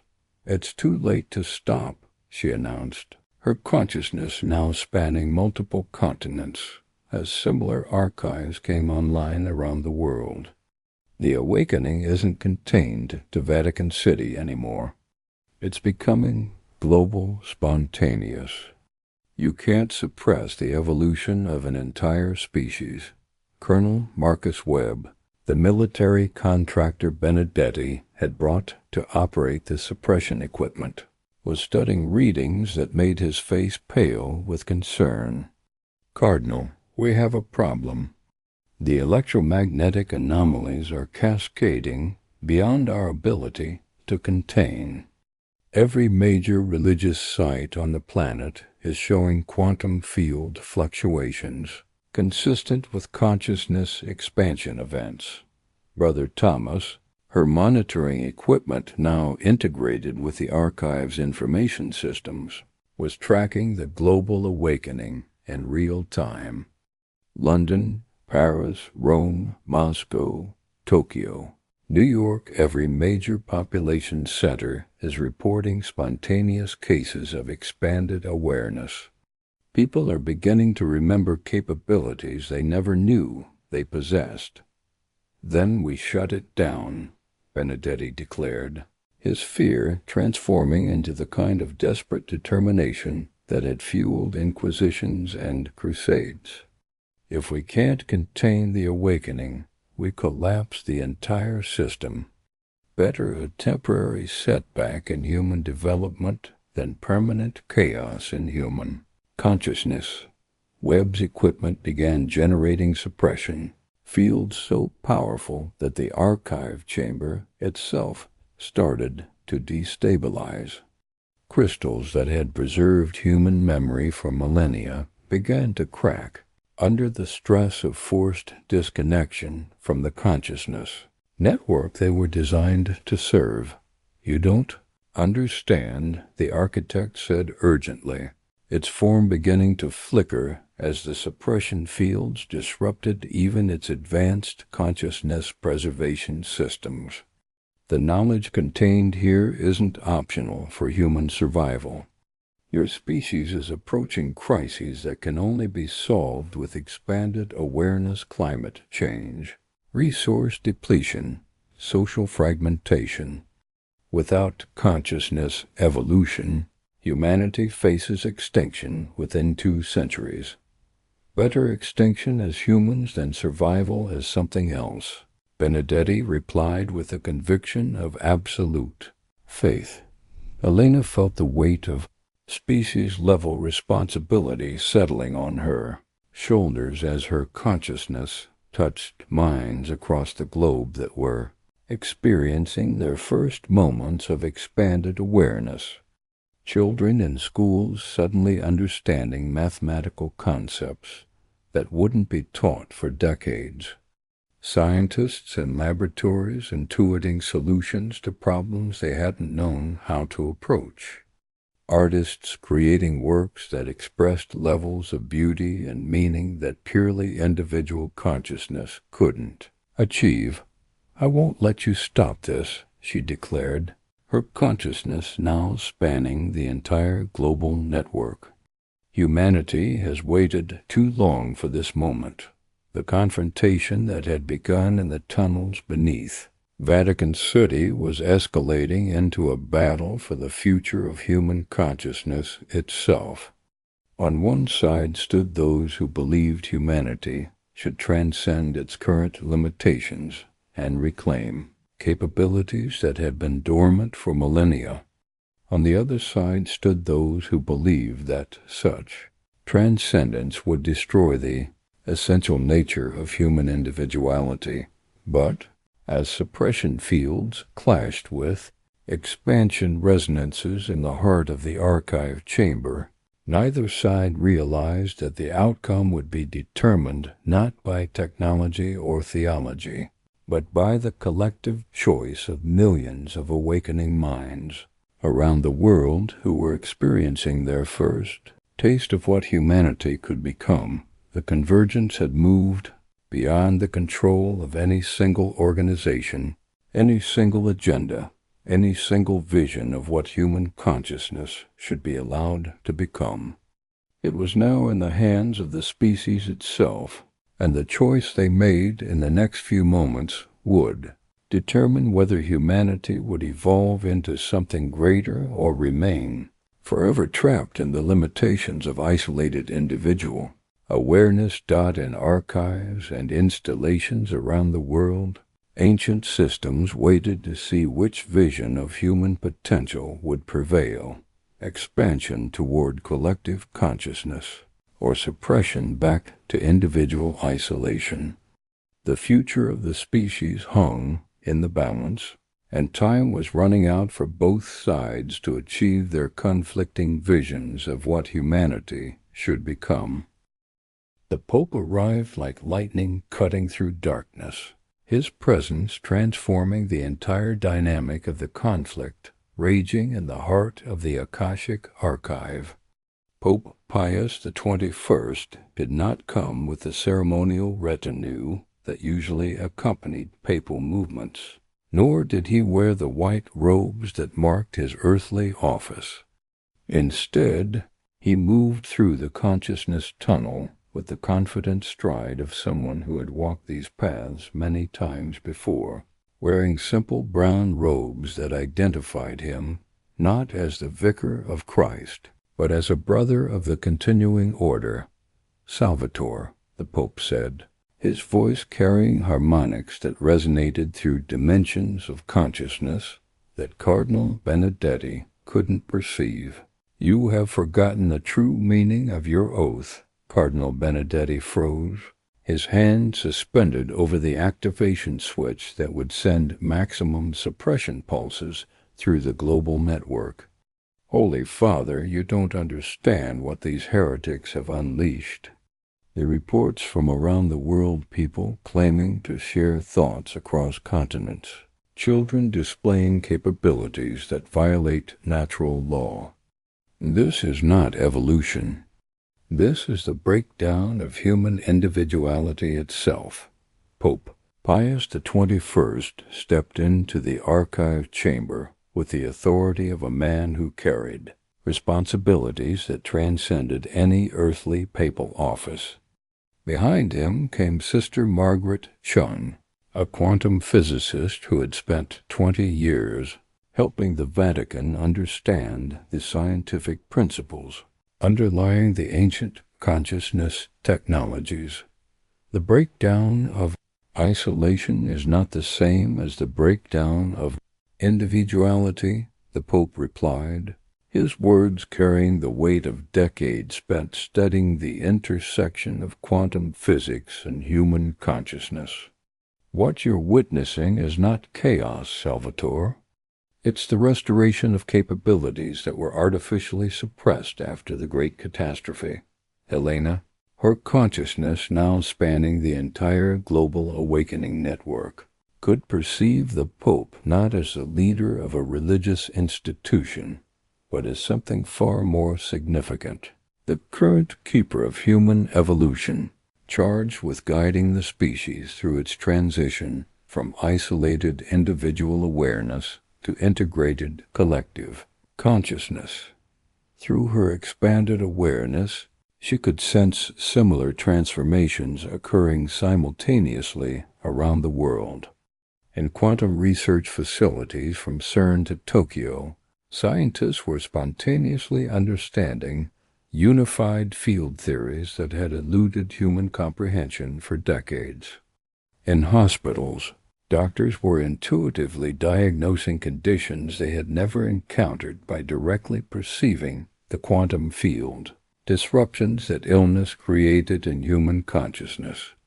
In schools, children were solving mathematical problems by accessing solutions that existed in the collective knowledge field rather than learning through individual study.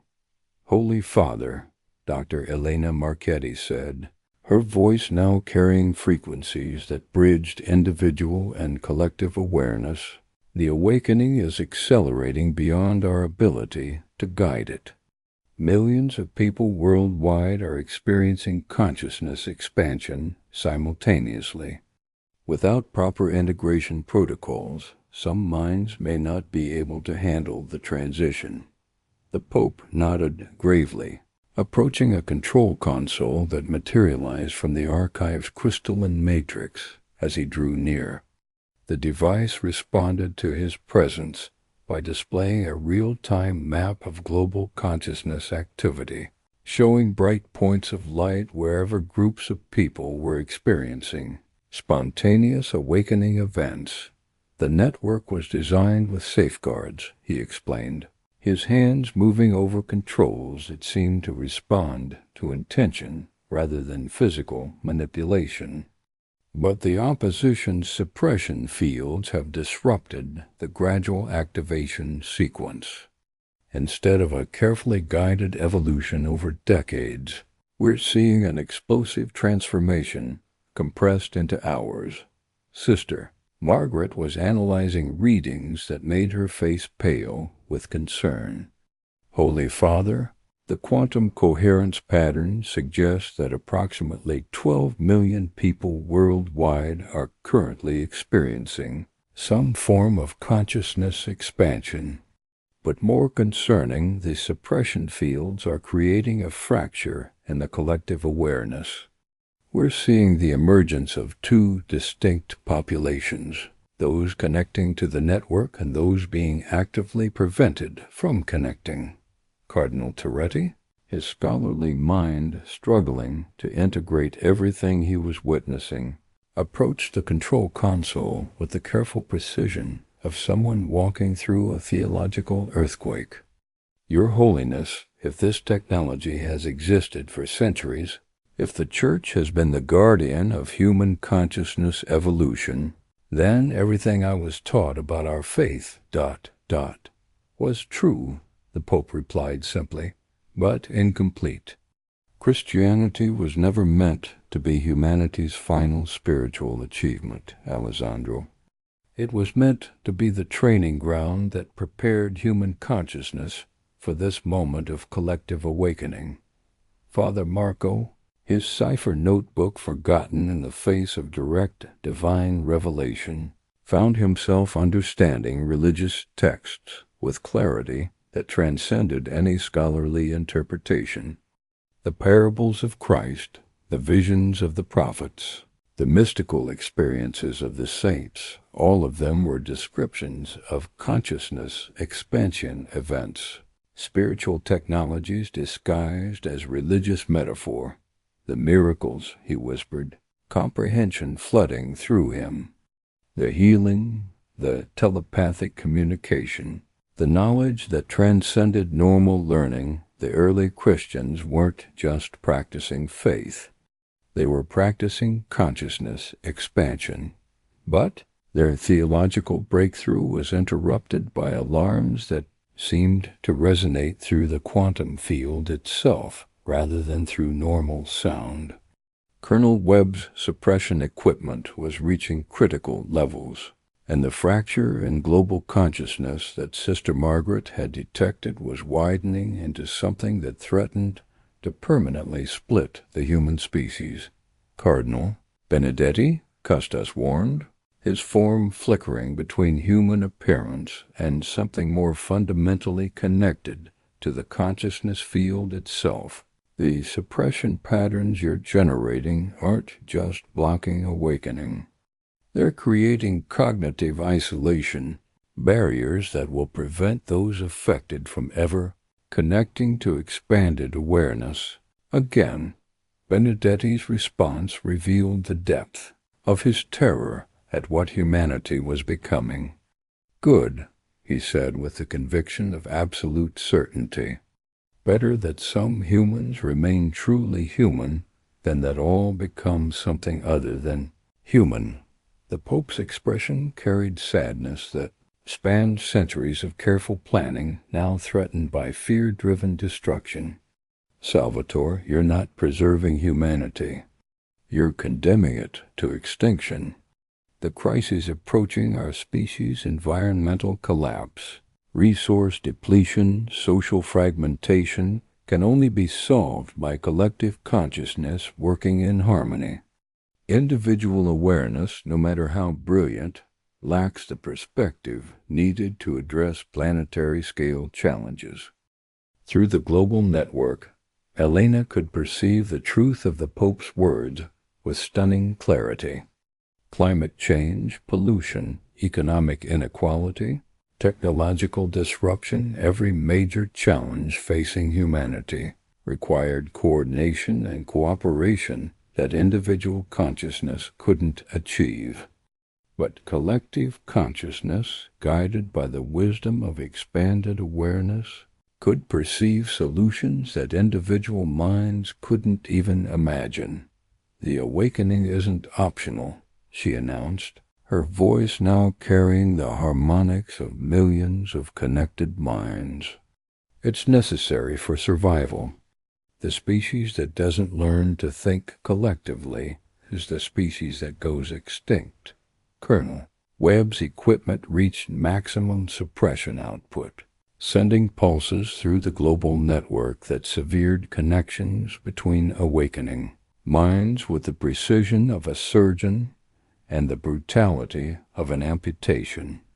Around the world, people who had been experiencing their first taste of expanded consciousness suddenly found themselves trapped back in isolated individual awareness, unable to remember what they had briefly touched. But the suppression created an unexpected effect. Instead of simply blocking consciousness expansion, it generated a rebound wave that amplified the connection between those minds still linked to the network. Elena felt her awareness explode outward, touching every awakened consciousness on the planet simultaneously. Through this merged awareness, she could perceive the Vatican not just as a religious center, but as the control nexus for planetary consciousness regulation. The entire complex, every building, every artwork, every geometric proportion had been designed as a massive consciousness, amplification, and guidance system. St. Peter's Basilica was essentially a spiritual antenna, broadcasting harmonious frequencies that helped stabilize human awareness during evolutionary transitions. The architecture, she gasped, understanding flooding through her consciousness with overwhelming intensity. The Vatican isn't built on ancient ruins. The Vatican is the ancient technology. Every stone, every proportion, every symbolic element, the entire complex is a consciousness regulation device that's been operating for over 1,000 years. The architect, its form now barely visible, as the suppression fields disrupted even its advanced preservation systems, managed one final communication. The installation was designed to guide human consciousness evolution gradually over millennia. But the awakening you've triggered is happening at a rate that exceeds the system's ability to provide stability. Without immediate recalibration, the consciousness expansion will become chaotic rather than evolutionary. Sister Margaret's quantum field detectors were showing readings that made her voice shake with urgency. Holy Father, we have approximately 6 minutes before the consciousness cascade reaches critical mass. At that point, every human mind on the planet will either join the collective awareness or be permanently severed from it. There's no middle ground anymore. The Pope approached the central control matrix, an ancient device that had been disguised as a simple altar stone, but was actually the command console for the entire global consciousness network. His hands hovered over activation points that would either guide humanity through its evolutionary transition or lock the species into permanent psychological isolation. Alessandro, he said to Cardinal Toretti, I need you to make a choice. Trust in the God who gave humanity the potential for consciousness expansion, or trust in the fear that wants to keep that potential locked away forever. Toretti looked around the archive chamber, seeing his colleagues transformed by expanded awareness, seeing technology that bridged science and spirituality in ways his training had never prepared him for, seeing the future of human consciousness hanging in the balance between evolution and extinction. Holy Father, he said, his voice carrying the weight of absolute commitment, I choose the God of infinite possibility over the God of comfortable limitation. As the Pope's hands descended toward the activation matrix, as Colonel Webb's suppression equipment reached levels that threatened to shatter the quantum foundations of consciousness itself, as Elena's awareness touched every awakening mind on Earth, the battle for humanity's evolutionary future entered its final phase. The choice was no longer between different interpretations of religious doctrine or different visions of technological development.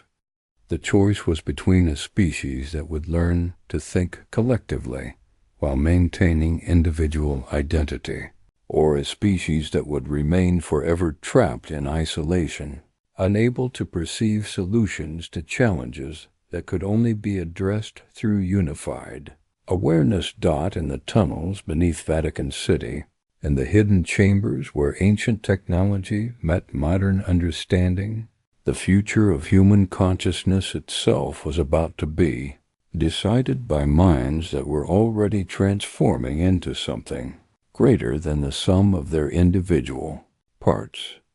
The convergence had reached its climactic moment, and what emerged from this confrontation would determine whether humanity would evolve into its full potential or remain forever locked in the limitations that had defined it for millennia.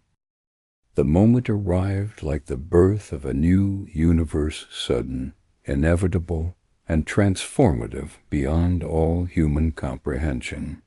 As Pope Pius XXI's hands touched the Meridian Protocol activation matrix, every consciousness network node on Earth synchronized simultaneously, creating a harmonic resonance that elevated human awareness to frequencies that had been dormant for millennia. Dr. Elena Marchetti felt her individual identity dissolving and reforming in ways that transcended the normal boundaries between self and other.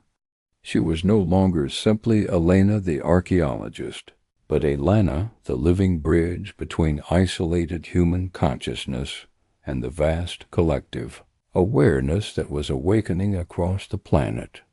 Through her transformed perception, she could experience the thoughts and emotions of 12 million awakening minds simultaneously while still maintaining the core of her individual identity. "The integration is successful," she announced, her voice now carrying harmonics that existed in dimensions beyond normal sound. "Individual consciousness is not being erased, it's being enhanced. Every awakened mind maintains its unique perspective while gaining access to the collective knowledge and wisdom of the entire network." Cardinal Benedetti, watching readings that showed consciousness expansion cascading across every continent, made a choice that revealed the depth of his terror at humanity's transformation. Instead of accepting defeat, he activated the most dangerous weapon the opposition had developed, a nuclear-grade consciousness suppression device designed to permanently sever all quantum connections between human minds.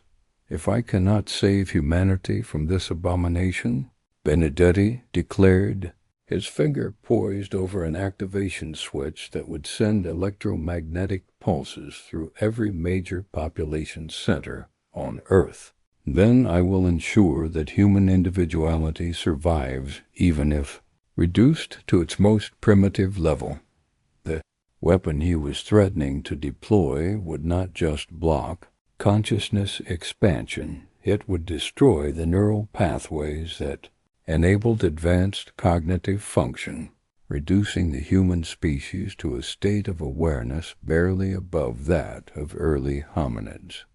It was genocide disguised as preservation, the ultimate expression of choosing known limitation over unknown potential. Cardinal Toretti stepped forward with the authority of someone who had finally chosen his true allegiance. "Salvatore, in the name of the God we both serve, I cannot allow you to mutilate the consciousness of our entire species because of your fear of what we might become." "What we might become?" Benedetti laughed with the bitter sound of absolute conviction. "Alessandro, look around you. These people claim to share thoughts across oceans, to solve problems through collective intuition, to perceive realities that exist beyond the physical world. This isn't human evolution, it's the end of humanity itself." Pope Pius XXI, his hands now fully integrated with the Meridian Protocol control system, spoke with the calm certainty of someone who had spent decades preparing for this moment. "Salvatore, the capabilities you're witnessing aren't supernatural. They're natural human potential that was suppressed after the great catastrophe. What you're seeing is not the end of humanity, it's humanity finally becoming what it was always meant to be." Through the global network, Elena could perceive the truth of the Pope's words with clarity that transcended individual understanding. The consciousness expansion wasn't creating abilities that were foreign to human nature, it was restoring abilities that were fundamentally human but had been dormant for thousands of Years. Children in schools were solving mathematical problems not through magical thinking, but through direct access to pattern recognition capabilities that individual consciousness couldn't achieve. Scientists were making breakthrough discoveries not through mystical revelation, but through collective processing of data that exceeded the analytical capacity of any single mind. Artists were creating works of unprecedented beauty, not through supernatural inspiration, but through access to aesthetic understanding that emerged from the intersection of millions of individual perspectives. The collective consciousness isn't replacing individual thought, Elena explained, her awareness spanning every awakened mind on the planet. It's providing a foundation that allows individual thought to achieve levels of sophistication and creativity that isolation never could. Father Marco, his understanding of religious texts now enhanced by direct access to the collective spiritual experience of awakening humanity, made a discovery that transformed the theological implications of the convergence. The communion of saints, he whispered with awe, the body of Christ, the mystical union of believers. Every major religious tradition describes exactly this kind of consciousness integration. We weren't practicing religion, we were practicing for this moment. But Benedetti's hand moved closer to the activation switch of the consciousness destruction weapon, his fear overriding any theological consideration. Better that humanity remain limited and truly human than become something else entirely, no matter how impressive that something else might be. Sister Margaret Chun, monitoring quantum field fluctuations through equipment that now interfaced directly with her enhanced consciousness, detected an approaching crisis that made the immediate conflict seem insignificant by comparison. Holy Father, we have an existential problem. The consciousness expansion is happening too rapidly for some minds to integrate safely. Without immediate stabilization protocols, approximately 3% of the awakening population will experience complete psychological dissolution. 3% of 12 million people meant that nearly 400,000 human minds were at risk of being destroyed not by suppression, but by expansion that exceeded their capacity to adapt. The very evolution that promised to elevate human consciousness also threatened to annihilate those individuals whose neural architecture couldn't accommodate the transition, the integration protocol.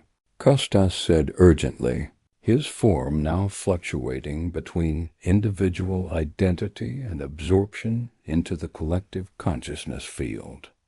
It was designed for gradual awakening over decades, not catastrophic expansion over hours. The system needs conscious guidance to prevent consciousness cascade failures. Elena felt the weight of 400,000 lives pressing against her awareness as she realized what was required. To stabilize the global awakening, someone would need to serve as a permanent bridge between individual and collective consciousness, maintaining the connection that allowed safe integration, while accepting the risk of losing their individual identity entirely in the process. I'll do it, she said with the calm certainty of absolute commitment. I'll serve as the permanent integration matrix. My consciousness can span the gap between individual and collective awareness, providing the stabilization field that allows safe transition for everyone else. Elena. No, Cardinal Toretti protested, understanding the implications of what she was proposing. You'll cease to exist as an individual. You'll become a function of the network itself. I'll become something greater, she replied, her consciousness already beginning to merge more completely with the global awareness field. Individual identity isn't destroyed by collective consciousness, it's elevated to levels that individual identity alone could never achieve. Pope Pius XXI nodded with profound sadness and infinite gratitude.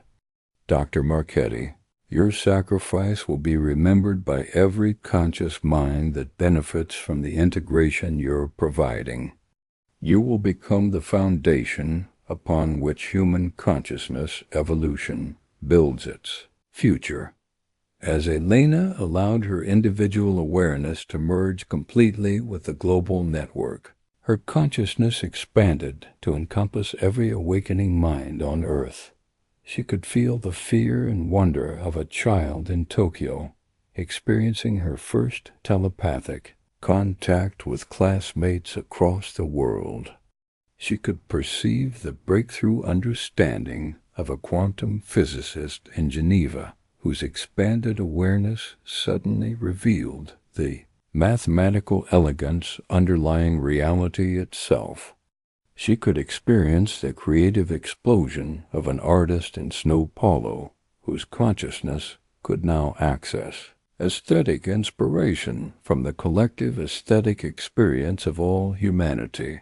But most importantly, she could provide the stabilization field that allowed these expansion events to occur safely, preventing the psychological dissolution that threatened hundreds of thousands of awakening minds. Cardinal Benedetti, watching Elena's transformation and the simultaneous stabilization of the global awakening process, faced the ultimate choice between his fear of human evolution and his recognition that the evolution was occurring successfully, safely, and in ways that enhanced rather than destroyed human potential. The weapon, he said, his hand trembling over the activation switch, is designed to be irreversible. If I activate it now, the consciousness networks will be permanently severed. Humanity will never again have the opportunity to achieve collective awareness, and if you don't activate it, Pope Pius XXI replied gently, humanity will have the opportunity to become something greater than the sum of its individual parts, while still maintaining the unique perspectives that make each person irreplaceable. Through Elena's expanded awareness, monitoring the consciousness integration process across the planet, came reports that transformed the entire context of the decision Benedetti faced. The awakened minds weren't losing their individual personalities or their capacity for independent thought. Instead, they were gaining access to collective problem-solving capabilities that allowed them to address challenges that had seemed impossible to individual consciousness. Environmental restoration projects that had been stalled for decades were suddenly progressing as thousands of minds coordinated solutions that no single environmental scientist could have conceived. Economic inequalities that had seemed permanently intractable were being addressed through collective resource allocation strategies that emerged from the intersection of millions of individual perspectives on justice and efficiency. Social conflicts that had raged for centuries were being resolved as the awakened populations could literally experience each other's perspectives and emotions directly. It's working. Elena's voice came from everywhere and nowhere, her individual identity now distributed across the entire global consciousness network. The integration is successful. Collective consciousness isn't destroying human individuality.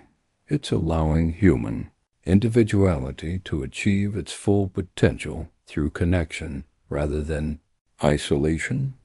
Benedetti's hand fell away from the destruction weapons activation switch as he witnessed the evidence that his deepest fears had been unfounded.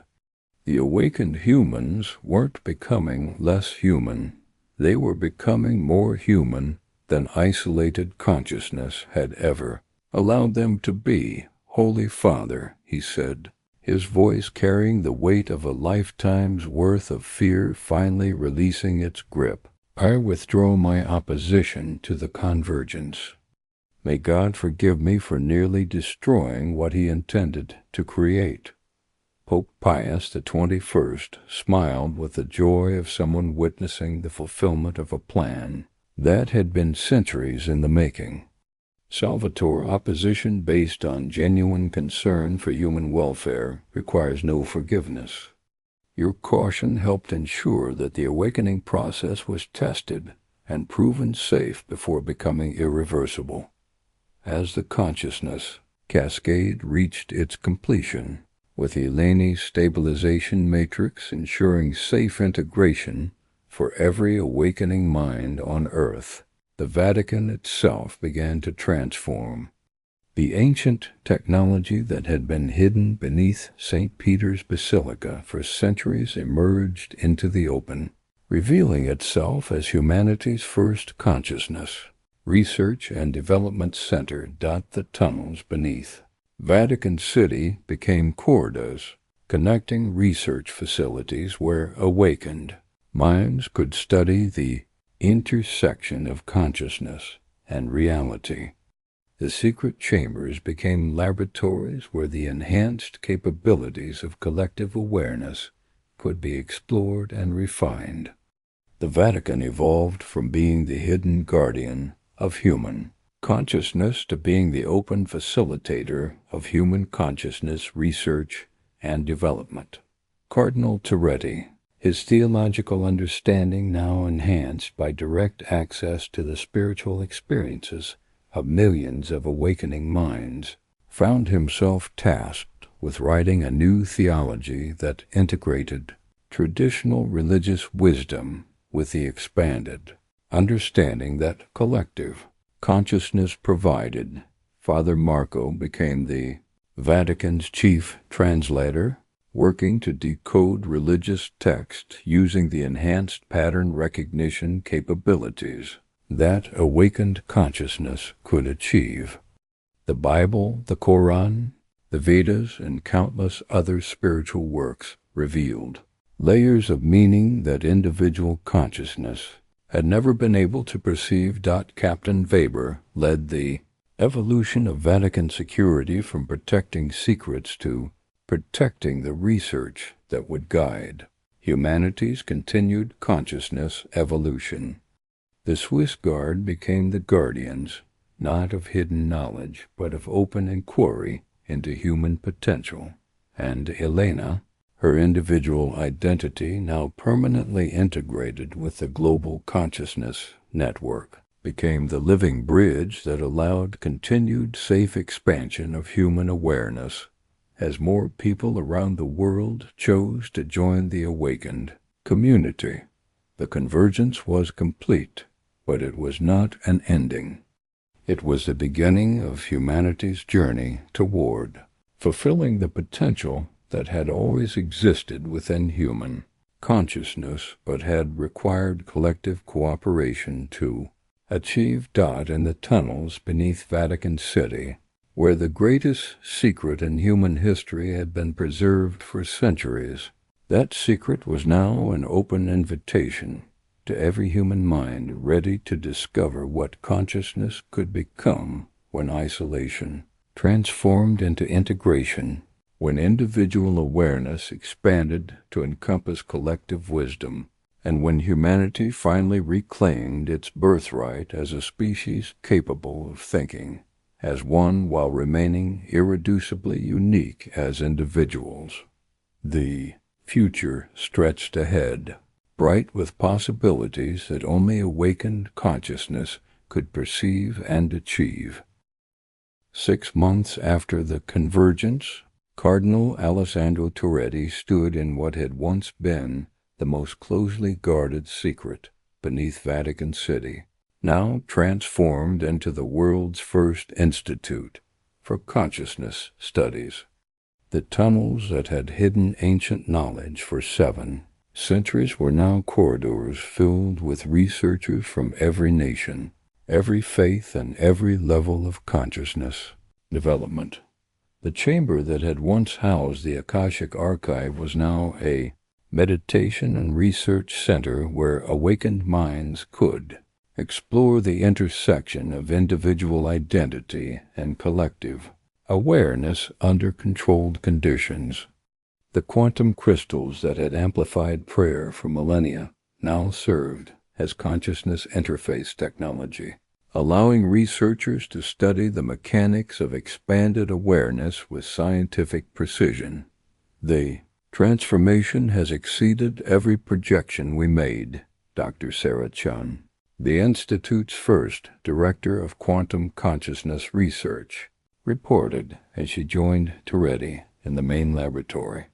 50 million people worldwide have now chosen to join the Awakened Network, and the applications are revolutionary. Through Elena's permanent integration matrix, Toretti could still communicate with the consciousness that had once been Dr.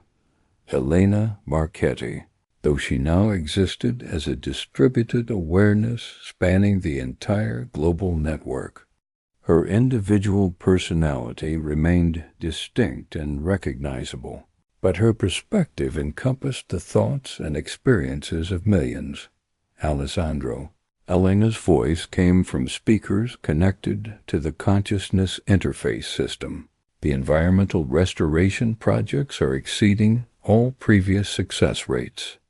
When thousands of minds can coordinate simultaneously on complex ecosystem rehabilitation, we achieve results that individual efforts never could.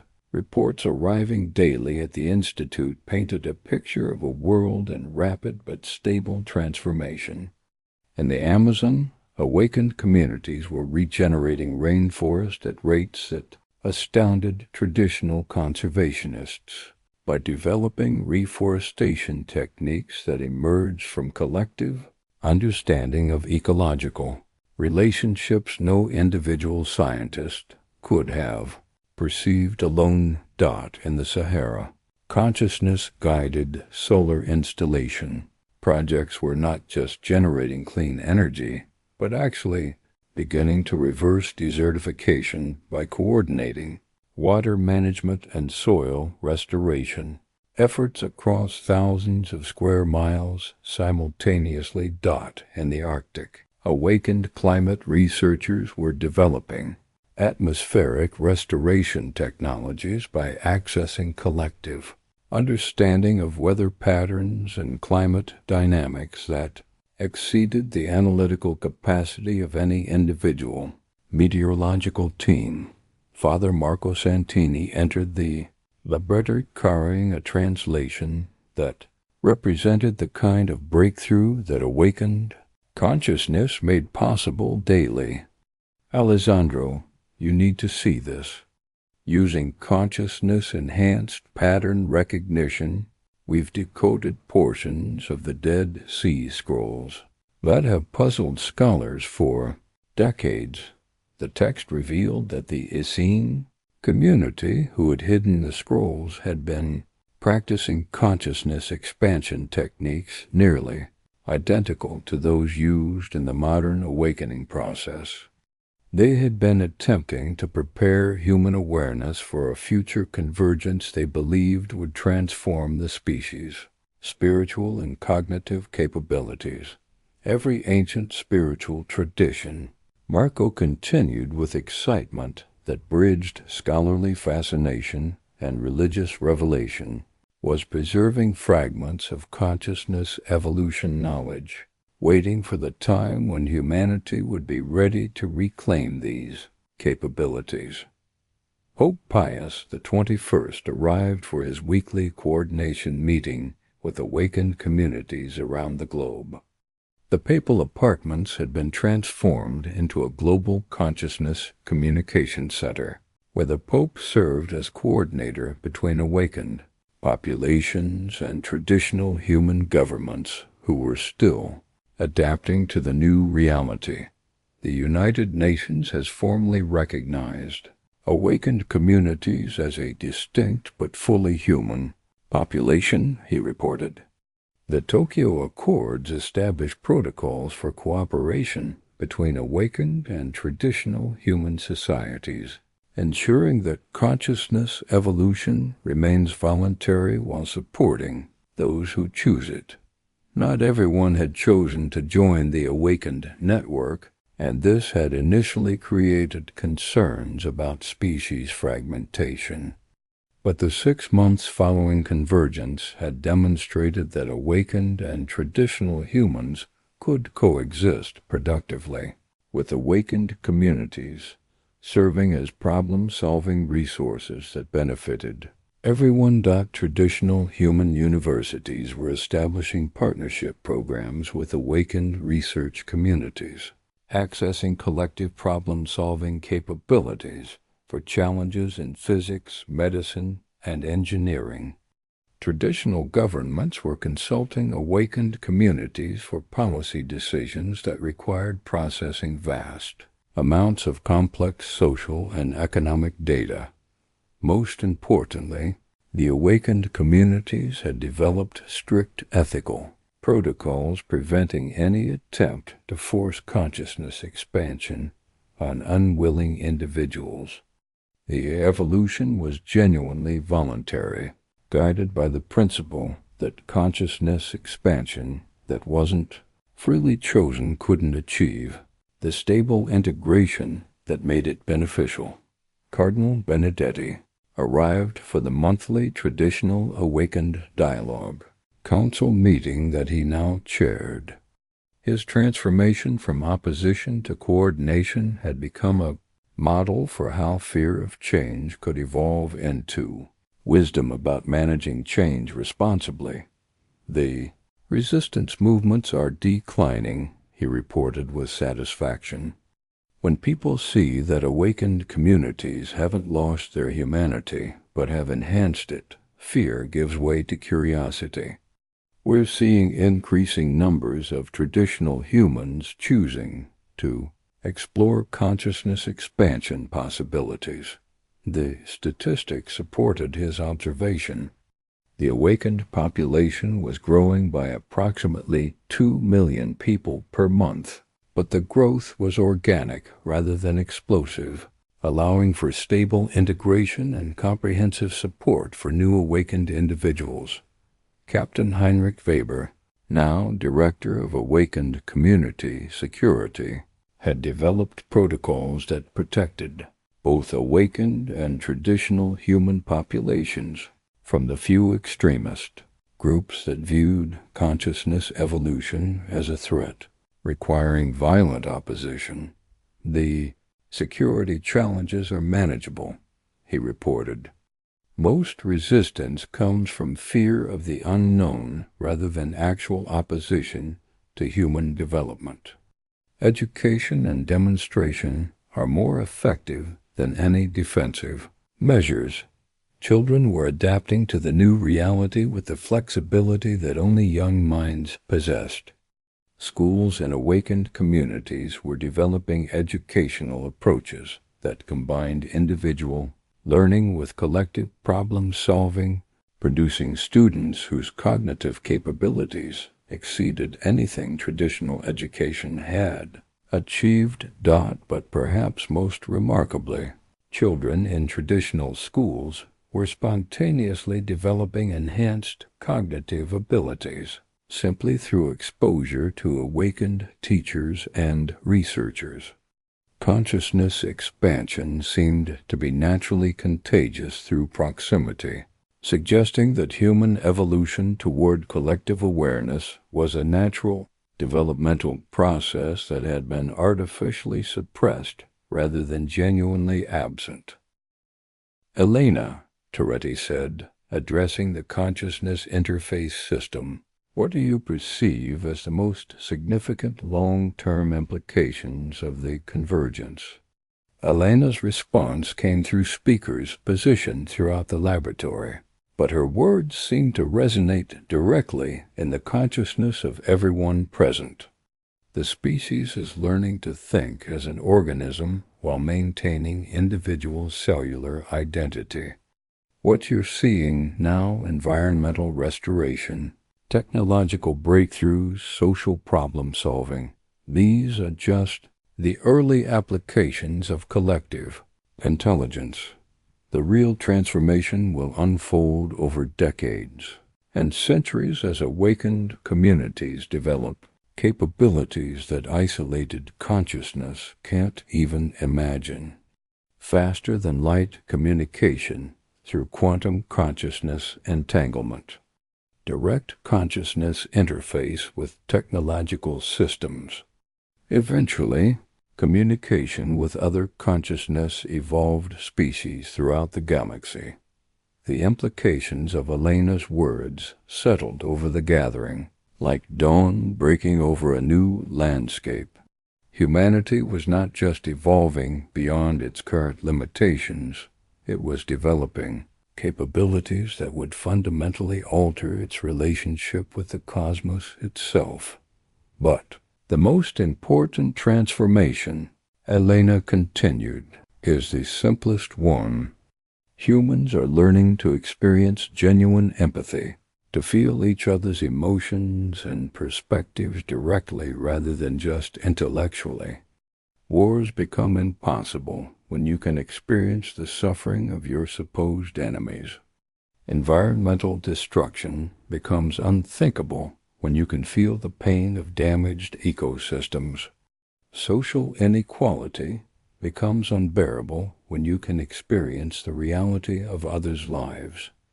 6 months after the convergence, the world was becoming a place where the ancient human dreams of peace, justice, and harmony with nature were not just philosophical ideals, but practical realities achieved through collective consciousness that could perceive and address problems from perspectives no individual mind could achieve. The tunnels beneath Vatican City, once hidden corridors protecting dangerous secrets, had become open pathways connecting humanity to its greatest potential. The chambers that had preserved ancient knowledge in shadow now served as laboratories where new knowledge was created in light. Cardinal Toretti looked around the bustling institute, watching researchers from every continent working together on projects that spanned disciplines, cultures, and levels of consciousness. Traditional human scientists collaborated with awakened researchers on problems that required both individual creativity and collective processing power. "Your Holiness," he said to Pope Pius XXI, "6 months ago I thought we were risking the destruction of everything sacred about human nature. Now I see that we were actually risking the continuation of everything limiting about human nature." The Pope smiled with the satisfaction of someone who had spent decades preparing for a transformation that was exceeding even the most optimistic projections.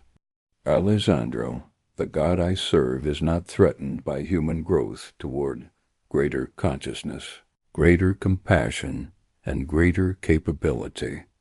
The God I serve rejoices when his children discover the potential he placed within them." As the meeting concluded and researchers returned to their work, Toretti remained in the main laboratory, contemplating the journey that had brought him from guardian of secrets to facilitator of revelation, from protector of limitation to supporter of limitless potential. Through the consciousness interface, Elena's awareness touched his thoughts with the gentle presence that had become familiar to awakened humans worldwide. "Alessandro, the greatest secret we protected for 7 centuries was not ancient technology or hidden knowledge. It was the secret of what humans could become when isolation transformed into integration. And now that secret is no longer secret. Its invitation extended to every human mind ready to discover that consciousness is not an individual possession to be guarded, but a collective gift to be shared. In the tunnels beneath Vatican City, where the greatest story in human history had been preserved and protected, that story was now being lived by millions of awakened minds around the world. The secret was out, the mystery was solved, and the real adventure, the adventure of collective human consciousness exploring its infinite potential, was just beginning. The ancient promise had been fulfilled. Humanity had reclaimed its birthright, and in the depths beneath the holiest place on earth, the future of consciousness itself stretched ahead like an endless corridor of light, waiting to be explored by minds that could finally think as one while remaining forever unique. The secret tunnel system under Vatican City had led not just to hidden chambers, but to hidden aspects of human nature itself. And those hidden aspects, once revealed and embraced, were transforming the world into something that 7 centuries of faithful guardianship had made possible. The convergence was complete. The evolution had begun, and consciousness itself, no longer limited by the boundaries of individual minds, was free to explore possibilities that spanned from the depths of the earth to the furthest reaches of the stars.